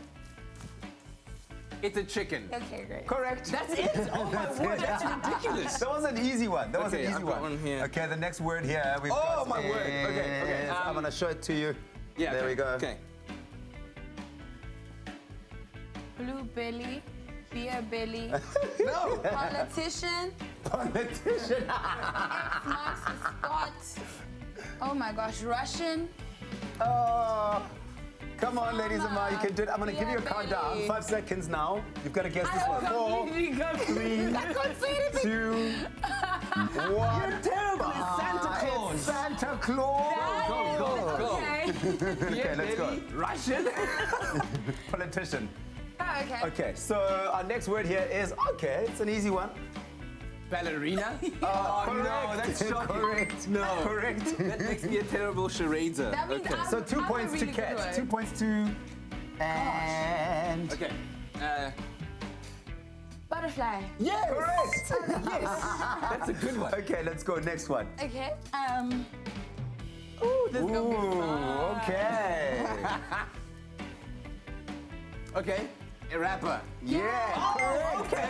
Kat, you're on a roll and out of control. What's the next one? I've got one It here. is... Oh, that's shocking. This is, yeah, good luck doing this one. Wait. Sweet. Yeah. A worm. Yes! It's a worm. Thank you. Okay. You're doing well. You guys are doing well. You're doing so well. Okay. Okay, right. Good luck. Chauffeur? Yeah. Oh, man, that was so done. Well done. That was so good. I'm waiting for you to be like Uber driver.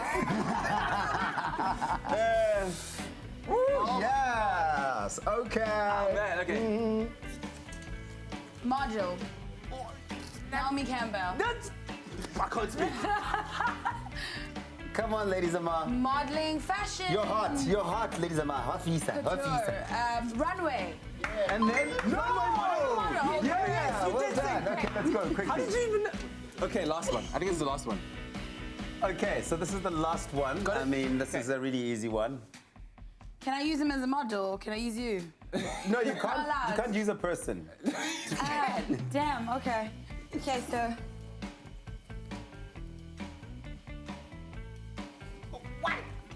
Oh, dentist. You got 10 seconds, ladies and gentlemen. Orthodontist. You got 8 Doctor? seconds. Yes. Yeah, well done. Woo. Yeah, okay. So you guys are really good at this. You're really good at this. Ladies and gentlemen, if it ever doesn't work out in music, which God, that shouldn't happen, you definitely have generations, Seven the Line, Sidingo waiting to take you on. Honestly. Wow. Okay, both of you absolute champions. You've done really, really well. What did you think of their charades play? Do you think you could beat them? Let us know what you thought of this game on our social media using the hashtag Expresso Show. That was really cool. Oh, well, listen, she's certainly multi-talented and I can't wait for another performance. In fact, that's coming up after the break, and when we get back, we'll also bring you an alternative to Valentine's Day, something you do not want to miss out on. So don't go anywhere. We still have a lot coming up on your Feel Good Breakfast Show.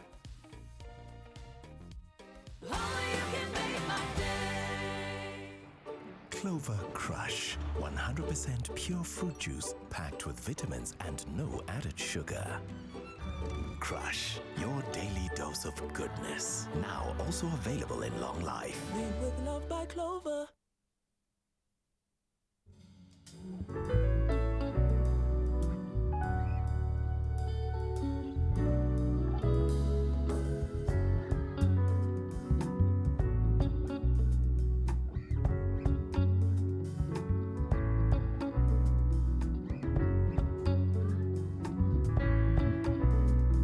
I don't wanna be alone. Time has shown no remorse. I need a change. I'm drowning. Angels been near. This fight is lost. Please end it. I need you. Daydreaming. Went away.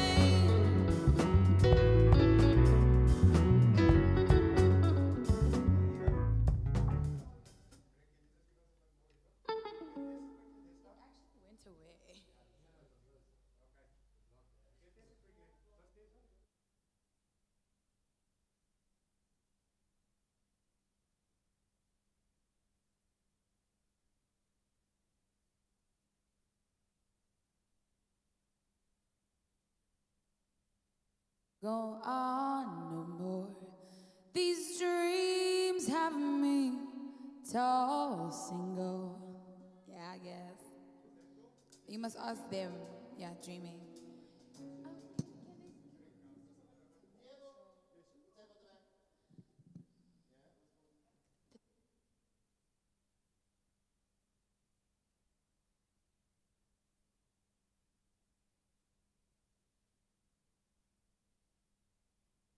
It's my feel-good breakfast show. It's time for your daily dose of feel good.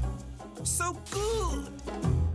Yeah, so good. Welcome to it. If you're only joining us now, it is your Feel Good Breakfast Show, Expresso, right here on SABC 3. Thank you for making the right choice. You are at the right place at the right time. And the time now for us to check out some feel-good stories. Daily dose of feel-good stories that we've found on the internet. What's on the internet today, guys? Thing is, we love putting smiles on your faces at home. Yeah. Now, we all know how a bit of dancing just fits your mood, right? It lifts it, in fact. Yeah. But a principal in China was concerned at how much time kids actually spent on their computers. So he got creative in getting them very active. And this hip principal learned the shuffle, choreographed a dance, and then taught it to the students. Take a look.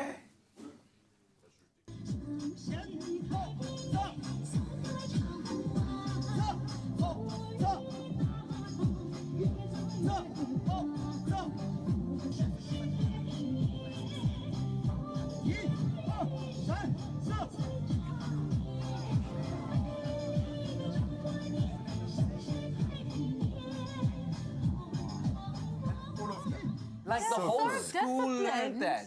That reminds me of that movie, like Wang Fei Hong, and no, and then like he was a Shaolin monk, and they all like lined up, but everything is so in sync. It's like, but now it's like boom. Yeah, very precise. Very To that precise. mix and you would spot me a mile away. Yeah, well, That would or be me, so really. cool. That would be Well understanding. done, principal. Well, you know what? Sometimes being small has its advantages, and this little miniature horse found a way to break out and is absolutely loving the new freedom. So let's check it out.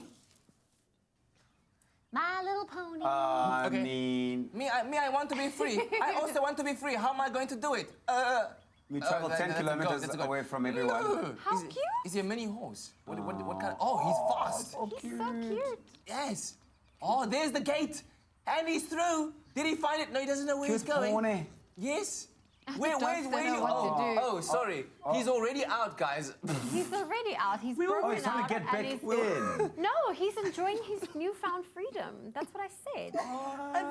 I'm still waiting for this horse to Yeah, break to be through like, somewhere. okay, I'm out. Headbutt the Appreciate gate the or mini something. pony. Yeah, Anyway. that's really, really cute. Yeah, What else have we got there? Well, I'll tell you what, for now, we'll stop Is that it it? there. Oh. And hopefully that's put a smile on your dial. Let us Yeah. know what stories you spotted on your social media platforms and tag us, #Expresso Show. But right now, I'm going to put this down and really just enjoy the music of Lady Zamar. Here she is with It's You Dreaming.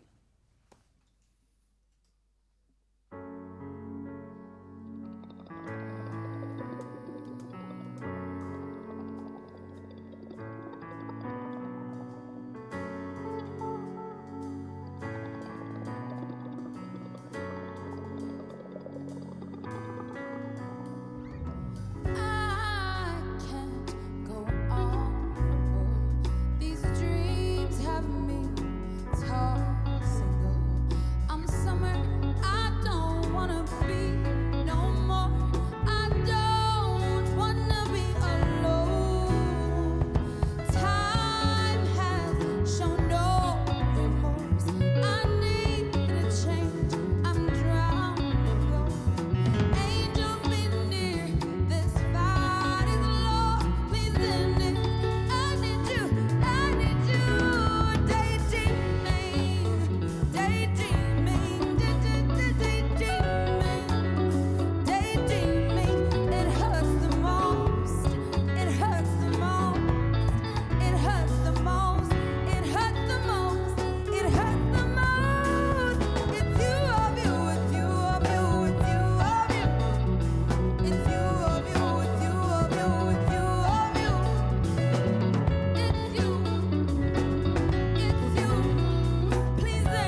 drown and go.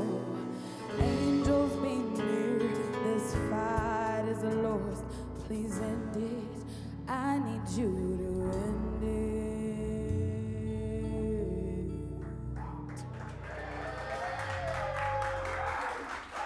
Oh, a fantastic performance from Lady Zamar on your Feel Good Breakfast show. She's back again just before the end of the show with another stellar performance. On that note, let's take a look at our news headlines, starting with our national news. President Cyril Ramaphosa says that the government will announce further plans to resolve the challenges facing Eskom.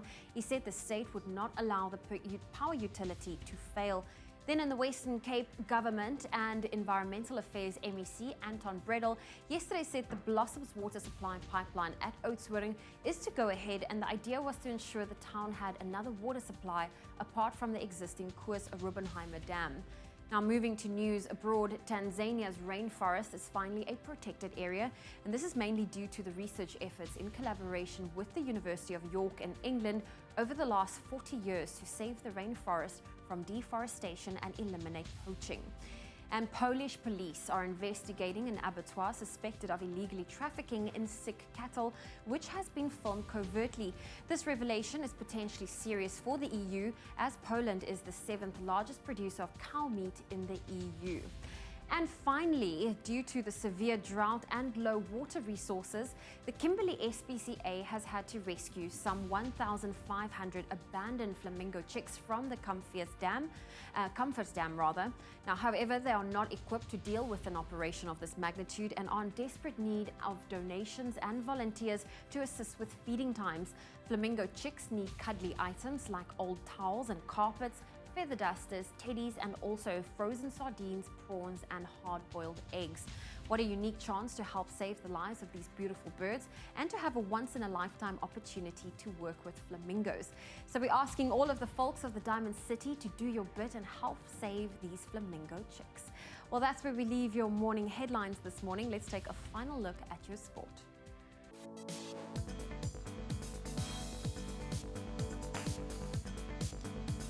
Indeed, and in the world of sports this morning, Maritzburg United and Mushin Ertugrul have parted ways, with the Turkish coach resigning after just 5 games in charge.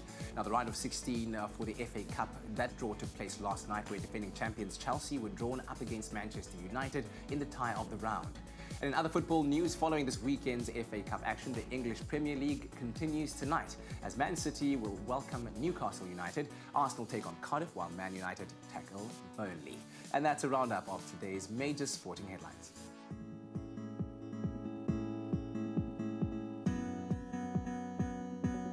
Thank you, Kat. Let's take a final look at your traffic this morning, starting off in Gauteng and Centurion, where there has been a multi-vehicle accident on the N1 southbound before Samrand Avenue, obstructing 3 lanes at the moment. Delays can be expected, so please do approach with caution. Still in Gauteng and Germiston on the N3 eastbound, there is congestion between the R103 and Sedara Road. The average traveling speed is 10 kilometers per hour, which is very slow moving, and delays up to 22 minutes. Off to the Metro Rail Northern Line, Cape Town commissioning works have partially been completed. Platforms 9 and 10 remain closed until further notice. Platform changes apply for the Northern Line commuters, and rerouting to the Monte Vista Line has been cancelled. Thank you for your patience during this period. This is where we leave your traffic for this morning. Thank you, Tobiso. Now, we love receiving sunrise photos from all over, including Zambia. So thank you to Jacques Kutsia for your beautiful sunrise. We also received one from Sasha Pillay for your amazing skyline from Johannesburg. And Ingrid, thank you for your bold sunrise from Cape Town. If you have a beautiful sunrise photo you'd love to share with us, feel free to do so on the Expresso Facebook page. But on that note, let's take a look at the temperatures. Starting off in Polokwane, your minimum for today is 15, your maximum 27. Mbombela 17 with a high of 27, Pretoria 16, 28, Johannesburg 14, 26, Mahikeng 18 with a high of 31.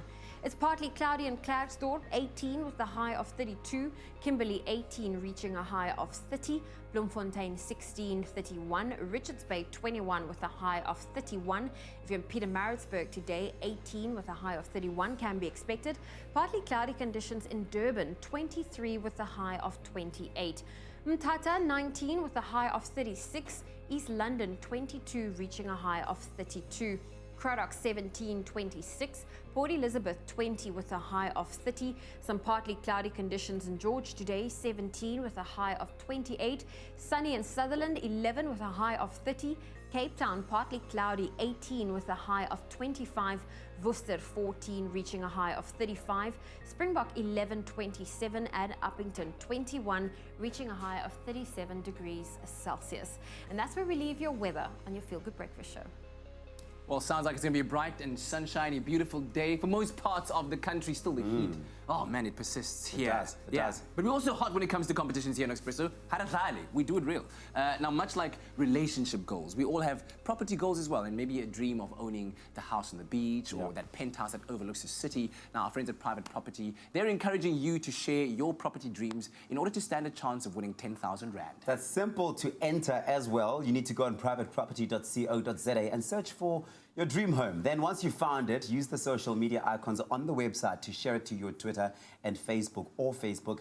And don't forget to tag @PropertySA with the hashtag #PropertyDreams. It's that simple. Go ahead, share your dream home and you could win 10,000 Rand with Private Property. T's and C's can be found on privateproperty.co.za. That's right. Oh, well, listen, Princess is certainly sorting me out. Princess, please may I have a sandwich so early on this Tuesday morning? Ooh, what have we got here today? Cheese and tomato sandwich. That sounds absolutely delicious. I believe you also said you have put some chicken on there. There we go. Well, listen, while we sort out the sandwich, thank you so much for that. We're going to take a quick break on your Feel Good Breakfast Show. How's an alternative to Valentine's Day? How's this? It's your birthday today, right, Yes, Zoe? it is. Yes, and so we got you a sandwich. Happy birthday. No, actually, we have a surprise for you. You do? We do, yes. What is it? On the line right now, our friends at 5FM, the Roger Good Show! Oh, guys are naughty. It's Zoe's proud birthday today, guys. Yes. From SAB3 Expresso's birthday! Keep the balloons coming. Hey, what's up, Zoe? How you doing? I'm doing good. How are you guys? Thank you for the special call. No, it's great. We've got all our peeps listening in. A lady never tells her age. What we would like to know is, what are you doing for your birthday? Well, I can tell you it's my crown birthday today, hence I'm wearing the crown, so now you know my age. But what am I doing for my birthday? Just brunch and dinner. Yeah, so a lot of food. Yes, I'll make sure to eat a steak tonight, okay? All right, so we just wanted to pop in and say happy birthday and make a fuss of you and tell everybody from 5FM is thinking about you. Hope you have a wonderful day, okay? Thank you. You guys are absolutely amazing. I love you guys. What is this? Special gal. Well, happy birthday from all of us at Expresso and everyone. I'm sure you're going to get lots and loads of messages and lots of love. Yeah, send love Zoe's way. It's her crown birthday today. What a special day. Camera guys are allowed to pan to the floor. Tapiso is literally laying on the floor throwing balloons at me the whole time. I just smashed a balloon in your face. I do apologize. It's okay. It's nice and soft. Are we going to take that break now for real? Yes, we're going to take that Happy break. birthday, A very happy birthday to you. Try the new McAfee Low GI sandwiches, cheese and tomato, chicken club, and cheese and tomato chicken roll. Enjoy a moment in between with McAfee.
It's my feel-good breakfast show. Book flights from 499 Rand, only on travelstar.co.za. Welcome back to your Feel Good Breakfast Show. It's a Tuesday morning, yes, and always so good to have you with us. Now, Valentine's Day is coming up. Surprised? Did you know? Yes, it is coming up, and many couples out there are planning romantic getaways, traveling abroad, and trips around the world. It's beautiful. But instead of flooding the mainstream romantic destinations out there, we thought that we'd give you some ideas for alternative Valentine's Day plans. And so we have Andrew Rennie here from Travel Start, who's here to help us plan out what we can do with this very romantic and very special time of the year. Because it is a time when you do see a lot of people traveling. During the month of love, as they call it. Yeah, definitely. A lot of people travel in February because it is just after that December rush. Absolutely. Some people don't like to travel when it's very busy, you know. So they do enjoy traveling in the month of February and then going from Feb all the way through to April. Yeah. So let's talk about the top 3 most popular romantic destinations this time of the year. So Mauritius is definitely on the cards. So I definitely do Mauritius because it's nice and close to us. And then Zanzibar is also quite a good destination to go to. And yeah, a lot of people are going to Zanzibar, isn't it? And then if you've got a bit of extra bucks, Maldives, as you know. Yeah, oh man, Maldives that was is amazing. sweet. Yeah, so sweet. But of course, those are the popular ones. So everyone is, flooding to get there. Definitely. If you're looking to avoid the crowds, what would you suggest as a romantic getaway that you can enjoy, especially on the local side? So if you're looking to avoid the crowds, I definitely do Franschhoek. It's a nice drive, especially if you live in the city centre from here. The agriculture is really great, as you can see. And then I'd also do Franschhoek. What about KwaZulu-Natal, the Midlands? KZN, that's always the Midlands is a very nice. It's nice and cozy also. So for Valentine's Day, it's quite I'd go there. And it's also like, it seems like that partly untouched part of the country. Not many people go there, and the Wild Coast as well is also a place. The Wild Coast is really nice, but if you're really looking for a nice, relaxed holiday away for just you and your couple, I definitely do the Midlands. KwaZulu-Natal. Okay, so what if you're looking for more natural attraction to go and visit? Maybe some man-made ones, but let's natural attraction. If you've got again money, I would do France. You know, it's a city of love. You know, Paris. Apparently, it is. So I do Paris. Yeah, a picnic under the Eiffel Tower. That's definitely a winner. That, like, if you take her there, if she takes you there, somebody's bending the knee. Yes, someone's gonna get proposed to, and hopefully it lasts. You know?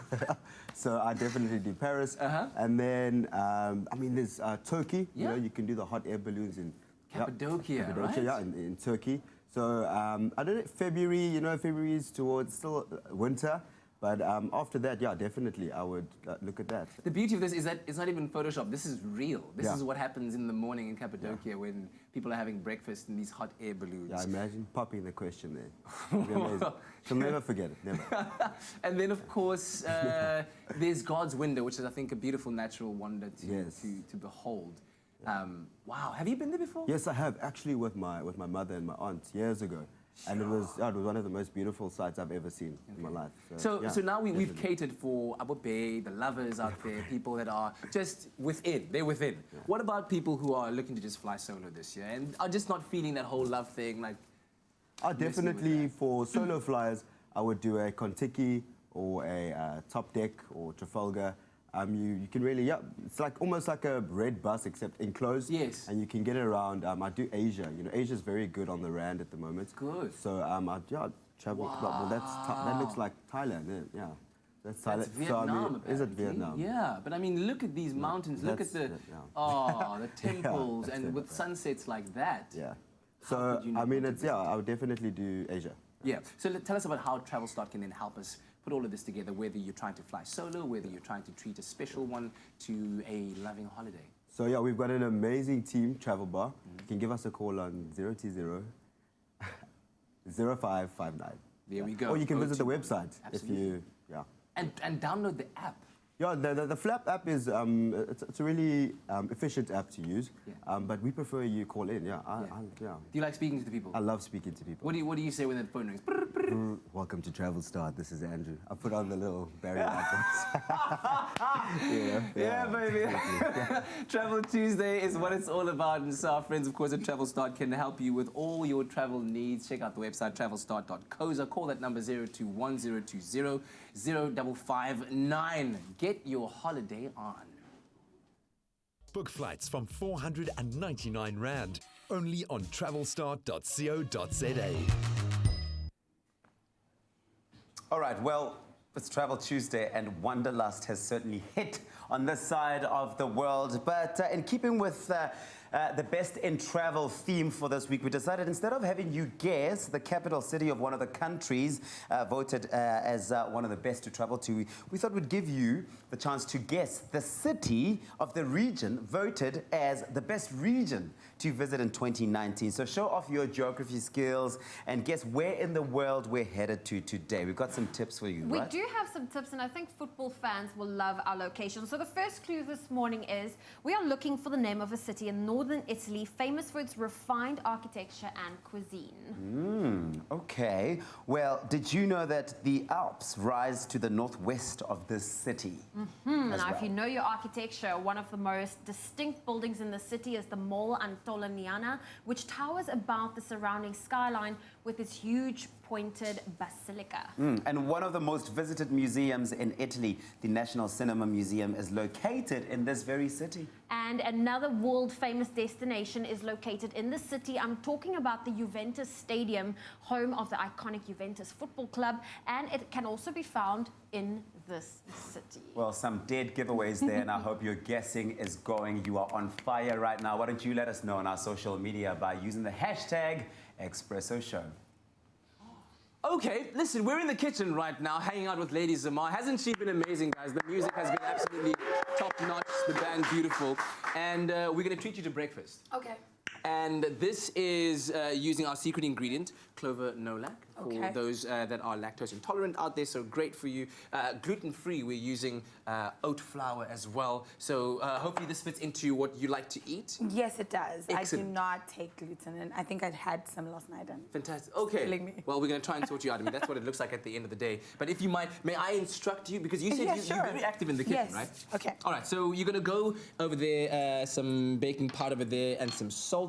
You can add that dry to the bowl. ingredients, Yeah, dry I would ingredients always imagine. first. There we go. Right. And then we're going to add our egg. Add the egg. And we've got our oil over there. This is oil? Yeah, that's our oil that we're going to be using. I'll hold that for you. And then to sweeten the deal up, add that honey over there. And then, of course, because we're keeping it nice and healthy for those gluten-free and for those that are lactose intolerant, we're going to add a half a cup measure of that clover nolac. Half a cup would be this. Absolutely. I would imagine. So what do you make in the kitchen when you're cooking, ladies? Literally everything. I love hosting, so I'm always cooking. I don't just cook in the kitchen, though. I've also got, like, amazing news for you guys. What? Yeah, I will be headlining with Tamia in South Africa on the 22nd, 23rd, and 24th. Can we please, guys, get in. Ladies Zamar doing the most. Are you excited about that? I am, and people should come and watch because come on now. I'm sure they will. You know, and maybe one of you guys will score like a nice meal with me, you know. I don't know. Is that an invite, ladies Zamar? It is. I'm ready. All right, listen, you're going to take this cup measure over there and using our wonderful waffle, what do you call it, a waffle maker? Yes, waffle whatever. Pan, hey. Waffle baker. Whatever you want to call it. You're going to get one of these cup measures. I'll hold that for you. And take it on the back here. And it's as simple as opening it up, just like this. And you'll pour that in there and watch the magic happen. There we go. It just looks so hot. Yeah, just making sure you spread it all around. Oh, there we go. Do we get to Look at you. You are that, okay. You are that Do we just go and just go in on it, right? Go. You gotta fill it up. Just fill it up. Yeah. The keyword is on the screen right now. SMS it to 33728. SMS breakfast. That's the keyword. In fact, would you have something like this for breakfast? Not really. I'm not really a person that likes eating breakfast. No. Breakfast is the most important meal of the day. It is. You gotta get your system started. Problem is I usually sleep at breakfast time. Oh, because I'm at gigs and whatnot, right? There we go. Good stuff. And so then, done. yeah, you're done. You're gonna just close it up and it'll do the magic. Once done, your waffles will present themselves as such, obviously without the nuts and the banana. Look amazing. How beautifully pressed are those? That looks amazing. Excellent. So you're gonna just add some banana, some nuts like we did. Do you have any other favorite fruit that you'd like to add on? I'd love some mango there. Mango? Do we have any mango? Do we have mango? Hey, listen, No? if you want mango, we will find it. Yes, I'm we going need to to send grow someone those trees. Yes, exactly. So mango, berries would be my favorite. Dress it up as you will. But yeah, present this for breakfast to the family. I'm sure that they would love it. SMS that keyword once again, which is breakfast, to 33728. Lovely hanging out with Lady Zamar. Would you like to have a taste of that? How about You did say breakfast Yeah, is exactly. the most important meal of the day. of the day. You could drizzle some honey on it if you want as well, but there we go. Wow. Honest opinions, though. This is tasty as Really? well. Yes. Oh my goodness. And you know what's going to be even more delicious? You on stage with Tamia on the 22nd of... 23rd and 24th of February. That's going to be amazing. Doing big things in 2019. Breakfast at 33728. Ladies Zamar in the studio, baby! Yes. That's breakfast served for you. I'm going to have one of them. Clover No Lac. Lactose-free milk that lets you enjoy dairy again. Made with love by Clover. There we go, giving Nick Strelitz a little bit of a spritz so there he can smell like Bella Rose.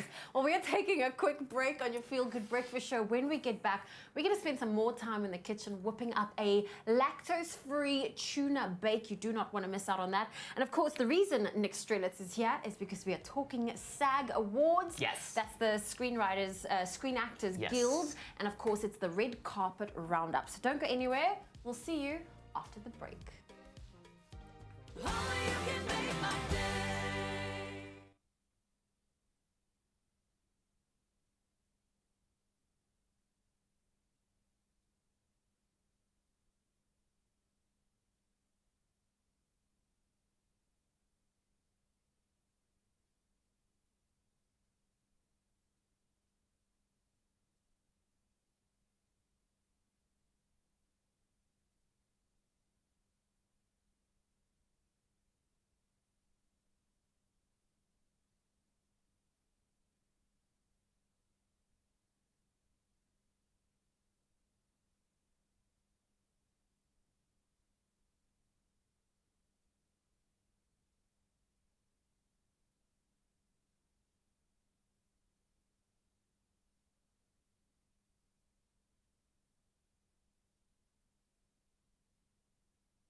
It's my Feel Good Breakfast Show.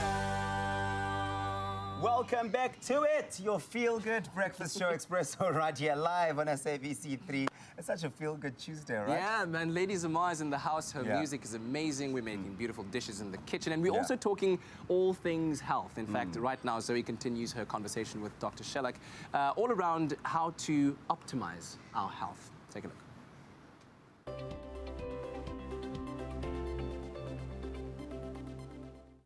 Today we continue our discussion on everything to do with vitamin B.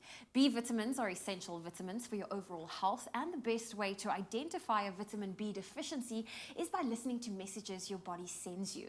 Joining us again is clinical pharmacist Professor Natalie Shellack to tell us more about the messages our bodies send us and how to listen to these signs and symptoms. Professor Shellack, welcome back. Last week, I know we touched on, how vitamin B deficiency can be identified and what exactly it is. But today we want to know, what are the messages it sends our body? I think the messages that is part of your vitamin B deficiency can become a little muddled, and that is why it's very important to always consult with a healthcare professional. And as mentioned last week, the vitamin B complex, or the various vitamins that are involved in the overall health of your nervous system and your blood-forming products and part of your metabolism, can have different pictures. So some of the deficiencies that you may experience as part of your nervous system is depression. You may feel tired. You may start feeling as though you cannot get up in the mornings. And I know that sounds a lot like every Monday morning, but you have to start recognizing some patterns. And if you think about the blood-forming products, especially with vitamin B12, cobalamin, you may start feeling very tired, and you can see how closely that is related to your nervous system. And then as part of your overall nervous system, and you may start feeling a tingling in your hands and feet, or you may have colds a little bit more regular.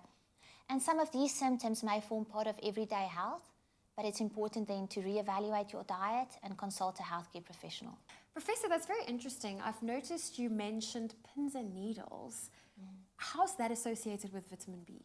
Okay, so pins and needles may occur because of a deficiency in vitamin B, especially the vitamins that look after your overall nervous system health. And these are more specifically vitamin B1, B6, and then B12. And then pins and needles could be a symptom of peripheral neuropathy. And then peripheral neuropathy, you need to test your vitamin B levels. I was about to ask you, you mentioned these symptoms that forms part of having a vitamin B deficiency, yes. But you also mentioned that it's a little bit muddled. So how do I know the difference that, maybe I've got a vitamin B deficiency or perhaps something else? Yes, it's a little bit like the chicken and the egg, because you have to ask yourself, where are you at this moment in time? For example, vitamin B6 is it's very important in the manufacturing of neurotransmitters, for example, serotonin and noradrenaline, which forms the basis of depression. So is it a vitamin deficiency, or is it part of where I am at this moment? Is it part of my disease? You have to look at, are you depressed at this moment? Are you eating healthy? Are you having a good exercise regimen? And then when one of those answers is no, you go to your healthcare professional, they do some vitamin levels, they evaluate your vitamin B levels, which is something that you can do readily, that's readily available. So it's important to look at it, the whole picture, and consult with your healthcare professional. Okay. Is it possible to have a surplus of vitamin B in your system? So actually the answer is no, because it's a water-soluble compound. It cannot be stored anywhere. You need to take small amounts of it every day, and then based on your overall health condition, that might be in a diet, or you'll have to supplement it with a vitamin supplement, dependent on what your primary condition is. It's so incredible, because normally when I feel fatigue or I know that my energy levels are down, the first thing I always ask myself is, when was the last time you've checked your vitamin B level? Why is it like that? It's because vitamin B forms an important coenzyme. So it is a very important factor that assists with your metabolic products. And with your metabolic products, we talk about carbohydrates, the metabolism of carbohydrates, the metabolism of your amino acids. So those are your proteins. Your overall nervous system. So vitamin B6 and vitamin B12 is important for myelin sheath production. So in other words, it coats some of your nervous system cells, which relays messages. And vitamin B1, thiamine, is important for overall regulation of your nervous system. So if you don't have enough energy, which is your carbohydrates, and you're a sports person, if you don't have enough vitamins to assist in that process, then you may be tired. Well, thank you, Professor Shellack, for joining us again this morning and shedding some light on vitamin B. And join us again next week when we find out one of the risk groups of a vitamin B deficiency and how diabetes affects your vitamin B levels.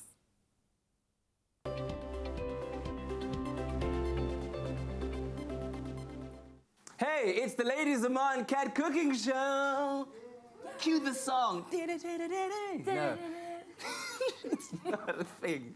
But we are cooking, making all kinds of deliciousness in the kitchen.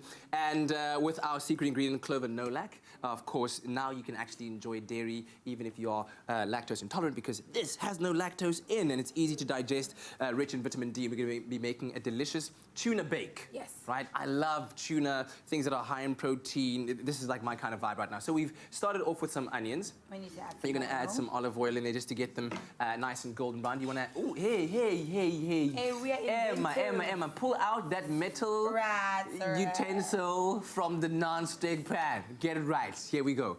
Okay. So you're going to work it in there, get your onions nicely sweated. Then you're going to add your flour as our thickening agent over there. Right, and as a piece of advice, it actually is amazing to whisk it in. Really? Yes. Like, these things are expensive.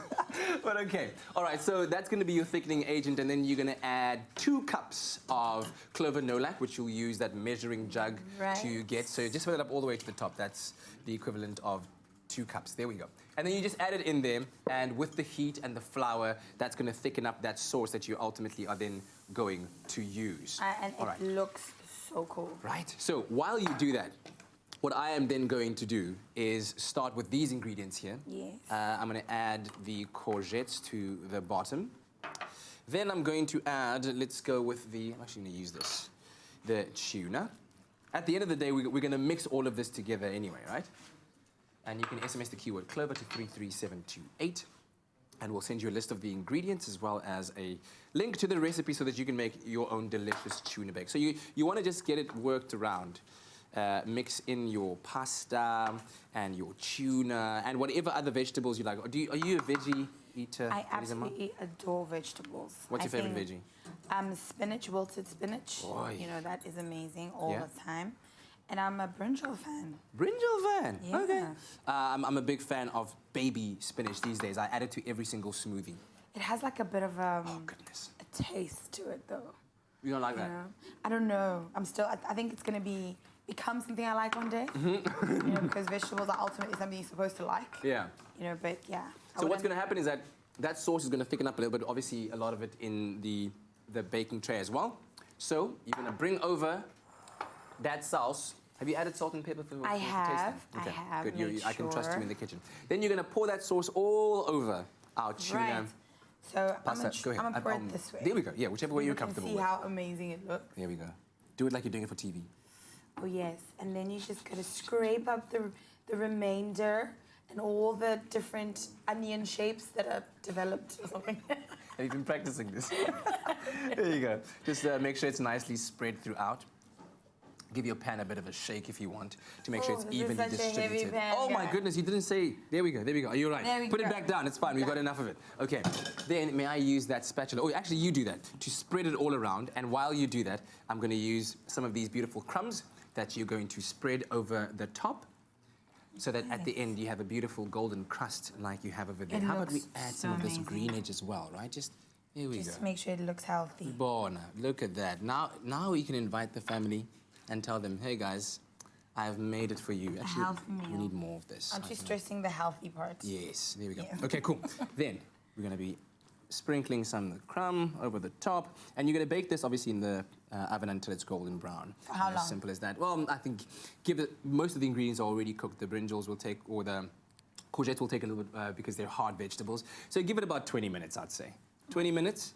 And you should be good. All right, but if you want to see how we got to this step in the process, take a look at this quick recap. Tuna pasta bake has to be one of the easiest and tastiest meals on the planet, and we have a lactose-free recipe that oozes deliciousness thanks to the delicious taste of clover nolac. You can enjoy dairy again. For this recipe, you'll need 500 ml of clover nolac lactose-free milk, 40 ml of olive pride, a blend of seed oils and extra virgin olive oil, 1 onion, finely chopped, 40 grams of plain flour, 300 grams of pasta screws, cooked, 2 tins tuna chunks drained, 2 tablespoons of flat leaf parsley roughly chopped, 100 grams of chopped broccoli, and 100 grams of breadcrumbs. Sauté the chopped onion in the oil until translucent. Sprinkle over the flour and allow to cook for 1 minute. Then slowly start adding the Clover no-lac lactose-free milk while stirring. The mixture should have a slightly thick consistency.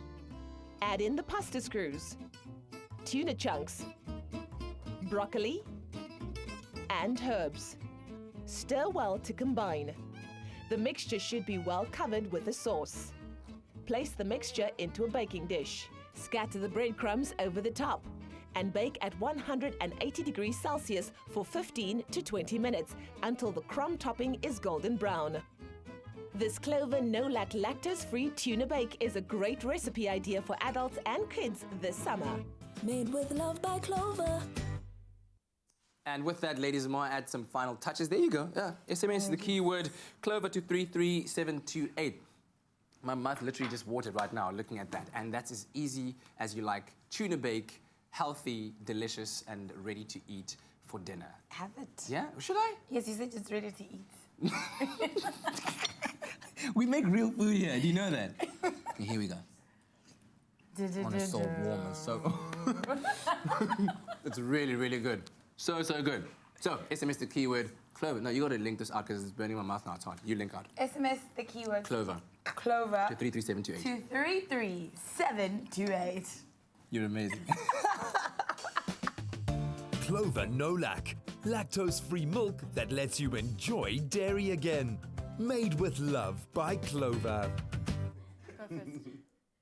All right, we're going to take a quick break right here on your Feel Good Breakfast Show, Expresso. After the break, our coverage of the SAG Awards continues. This time around, we're taking a look at their red carpet action, and Nick Charades will sit with us on the couch. On the couch, definitely. And also someone else that will be on the couch is the one and only JP Sebastian, back to review the movie Vice, which has obviously been nominated for a host of Oscars. Yeah. So, of course, we're going to get into that as that movie is releasing in South Africa this coming weekend. So don't go anywhere. We will see you after the break.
It's my feel-good breakfast show.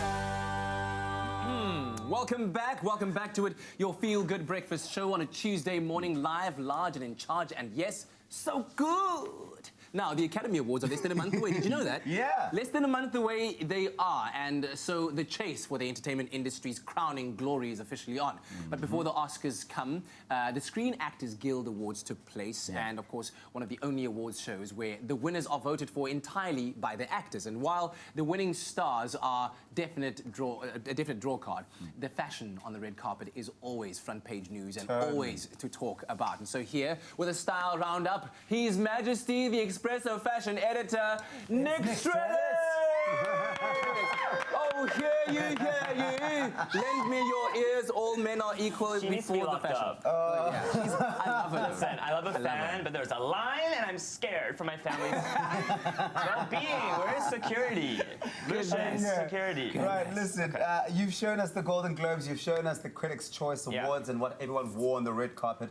How did this year's SAGs stack up? How did the stars stack up in terms of the red carpet action there? Do you want the answer? We do indeed. What if I didn't tell you and I just left? Devastation. Okay, no, we'll we're kick going. you off the couch. Oh, Just wow, carry okay. on with the show. Okay, but the SAG Awards are kind of like the stepbrother of the awards show family. The one who's like, you have the same mom, but you don't have the same dad. So you're like, you know. Oh what? Lord, Like, what is wrong with you? I'm trying to equate it to things that people can relate to. Okay. But listen, so the pressure for SAG is always that much greater.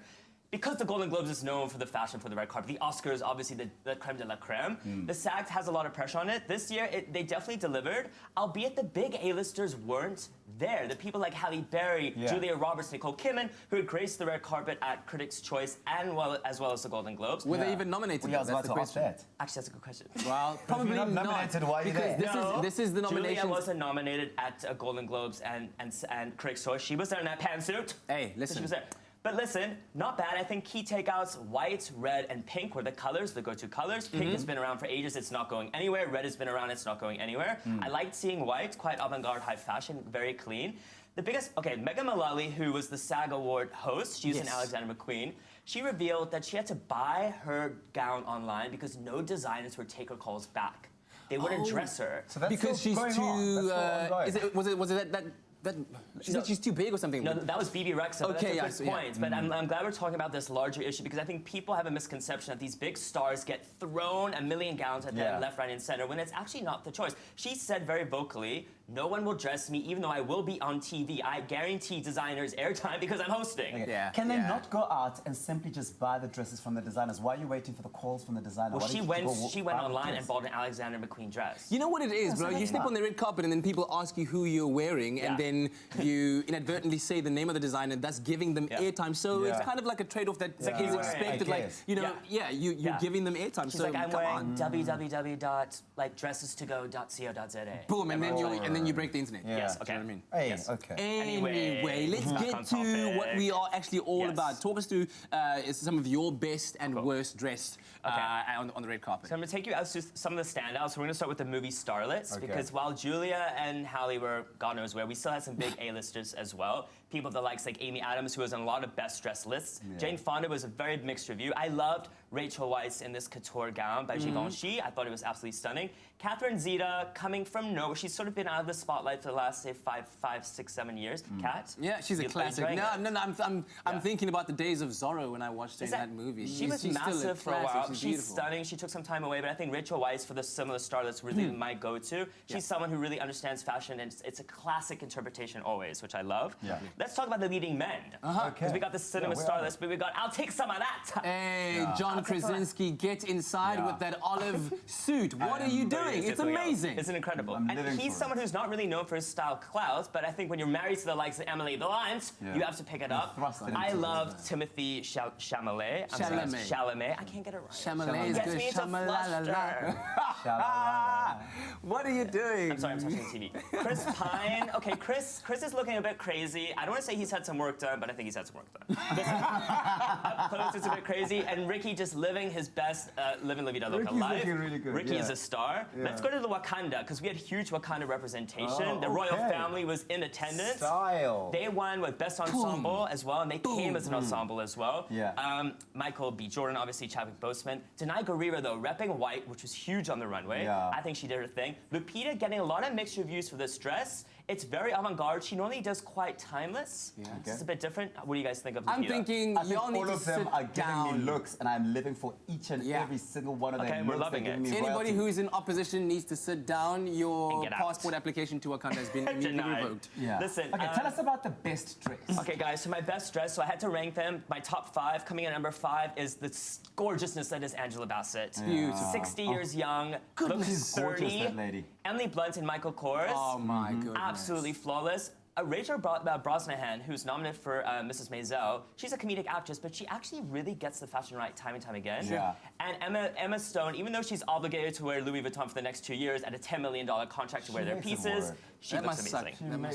At my best dressed, though, Lady Gaga.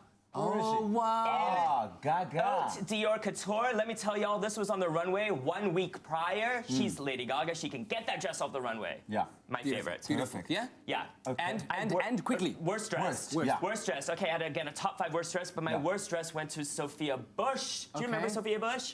One Tree Hill days in a Monique Lelier dress. She looks like a tarantal. She looks like Queen Elizabeth, but not the current queen either, the one who reigned back in 1584 with this maiden hairstyle. It's so outdated. Sorry, I meant to say, I need to qualify my statement. Her dress looks like a tarantal. She doesn't look like a tarantal. What's a tarantal? It's a tarantal. Like they run across the road when you're driving in the Karoo. Yeah.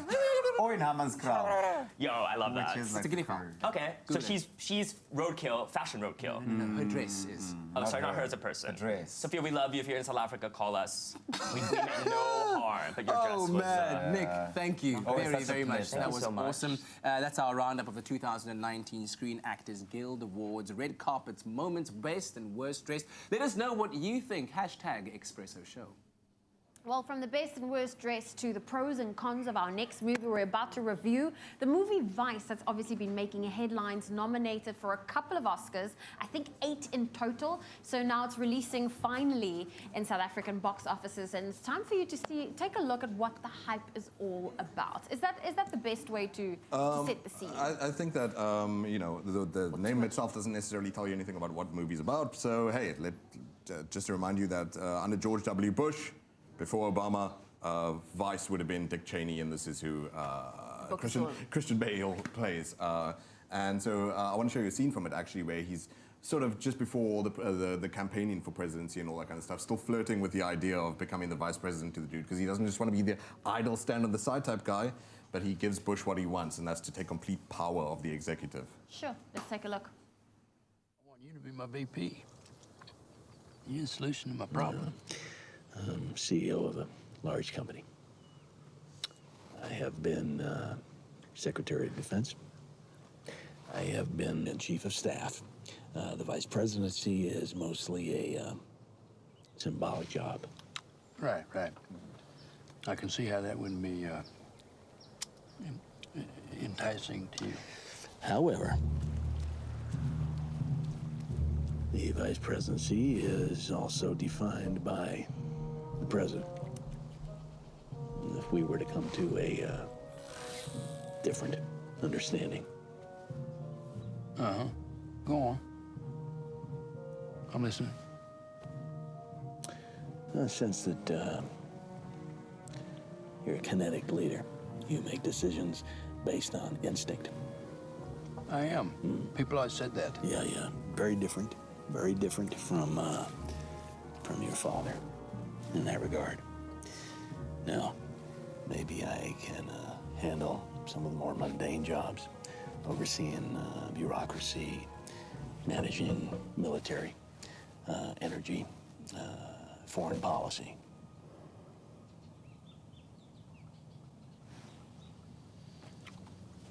That sounds good. It sounds good. We are reviewing the movie Vice. It's releasing in the box office this weekend. JP, is this one of the movies where you have to follow American politics in order to get it? No, not entirely. Adam McKay, who's the director of the movie, I think you told me that you saw The Big Short, right?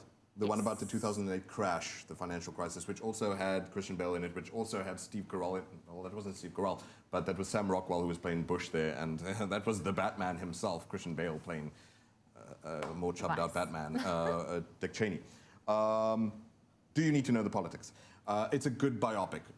Comparing other biopics, I really like. I'm not excited if you're trying to tell the life story of someone and you just don't connect the dots type of thing or whatever.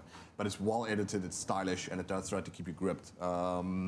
So to watch a diabolical plan being unhashed, and that's what this is for these men of power and what they did to this planet, it's thrilling enough for just a cinematic experience like that. You don't have to be academic about who did what and whatever. The movie's quite informative. Okay, give me a quick pro and a quick con. Quick pro is that Christian Bale is flawless.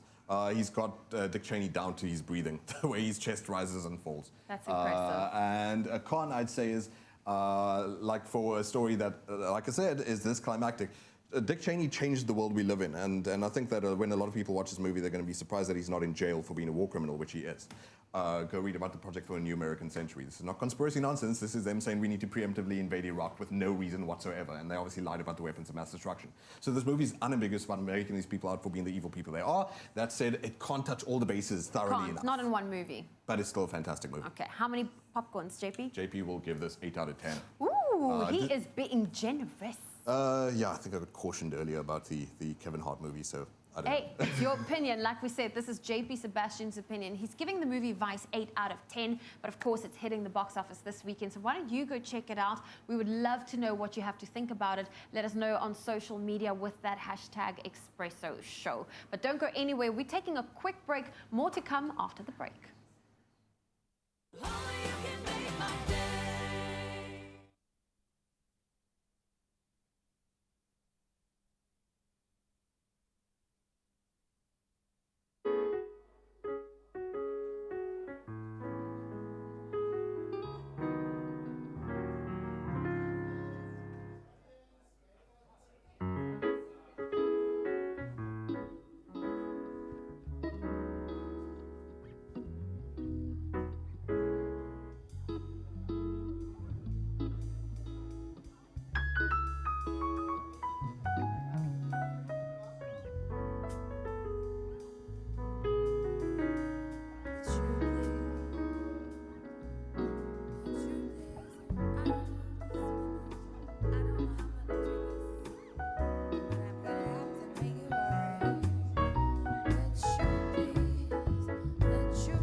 Lactose-free ice cream.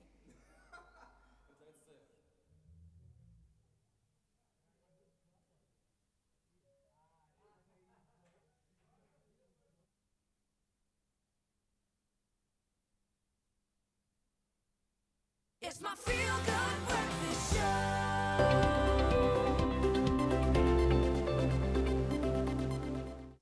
Welcome back to your favorite TV show to watch in the morning. It is Expresso right here on SABC3. So we're almost wrapping up the show, and we thought before we leave, we'll leave you on a positive note with a positive message brought to you proudly by Neurobian. That's right. And of course, the phrase, be happy. Now, the Greek philosopher Aristotle saw happiness as human flourishing or working towards virtue.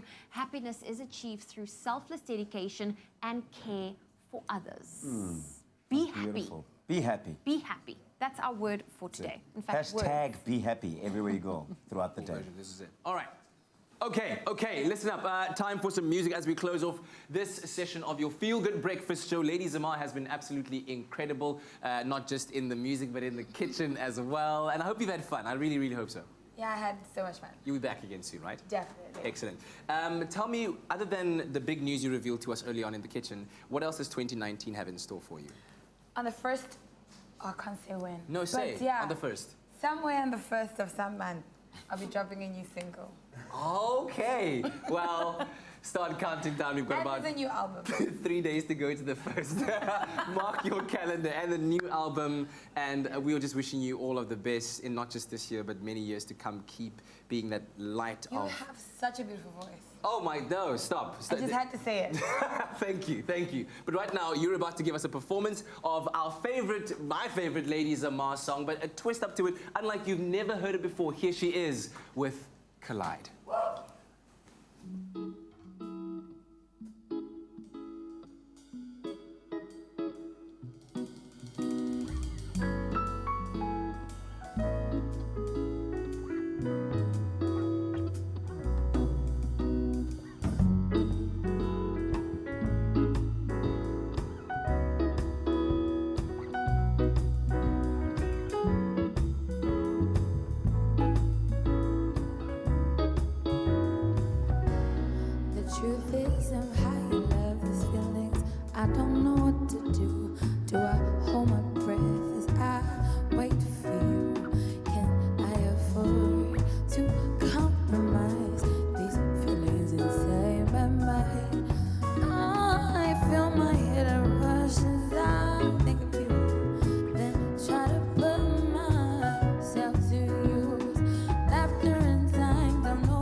Expresso Morning Show, made with love by Clover.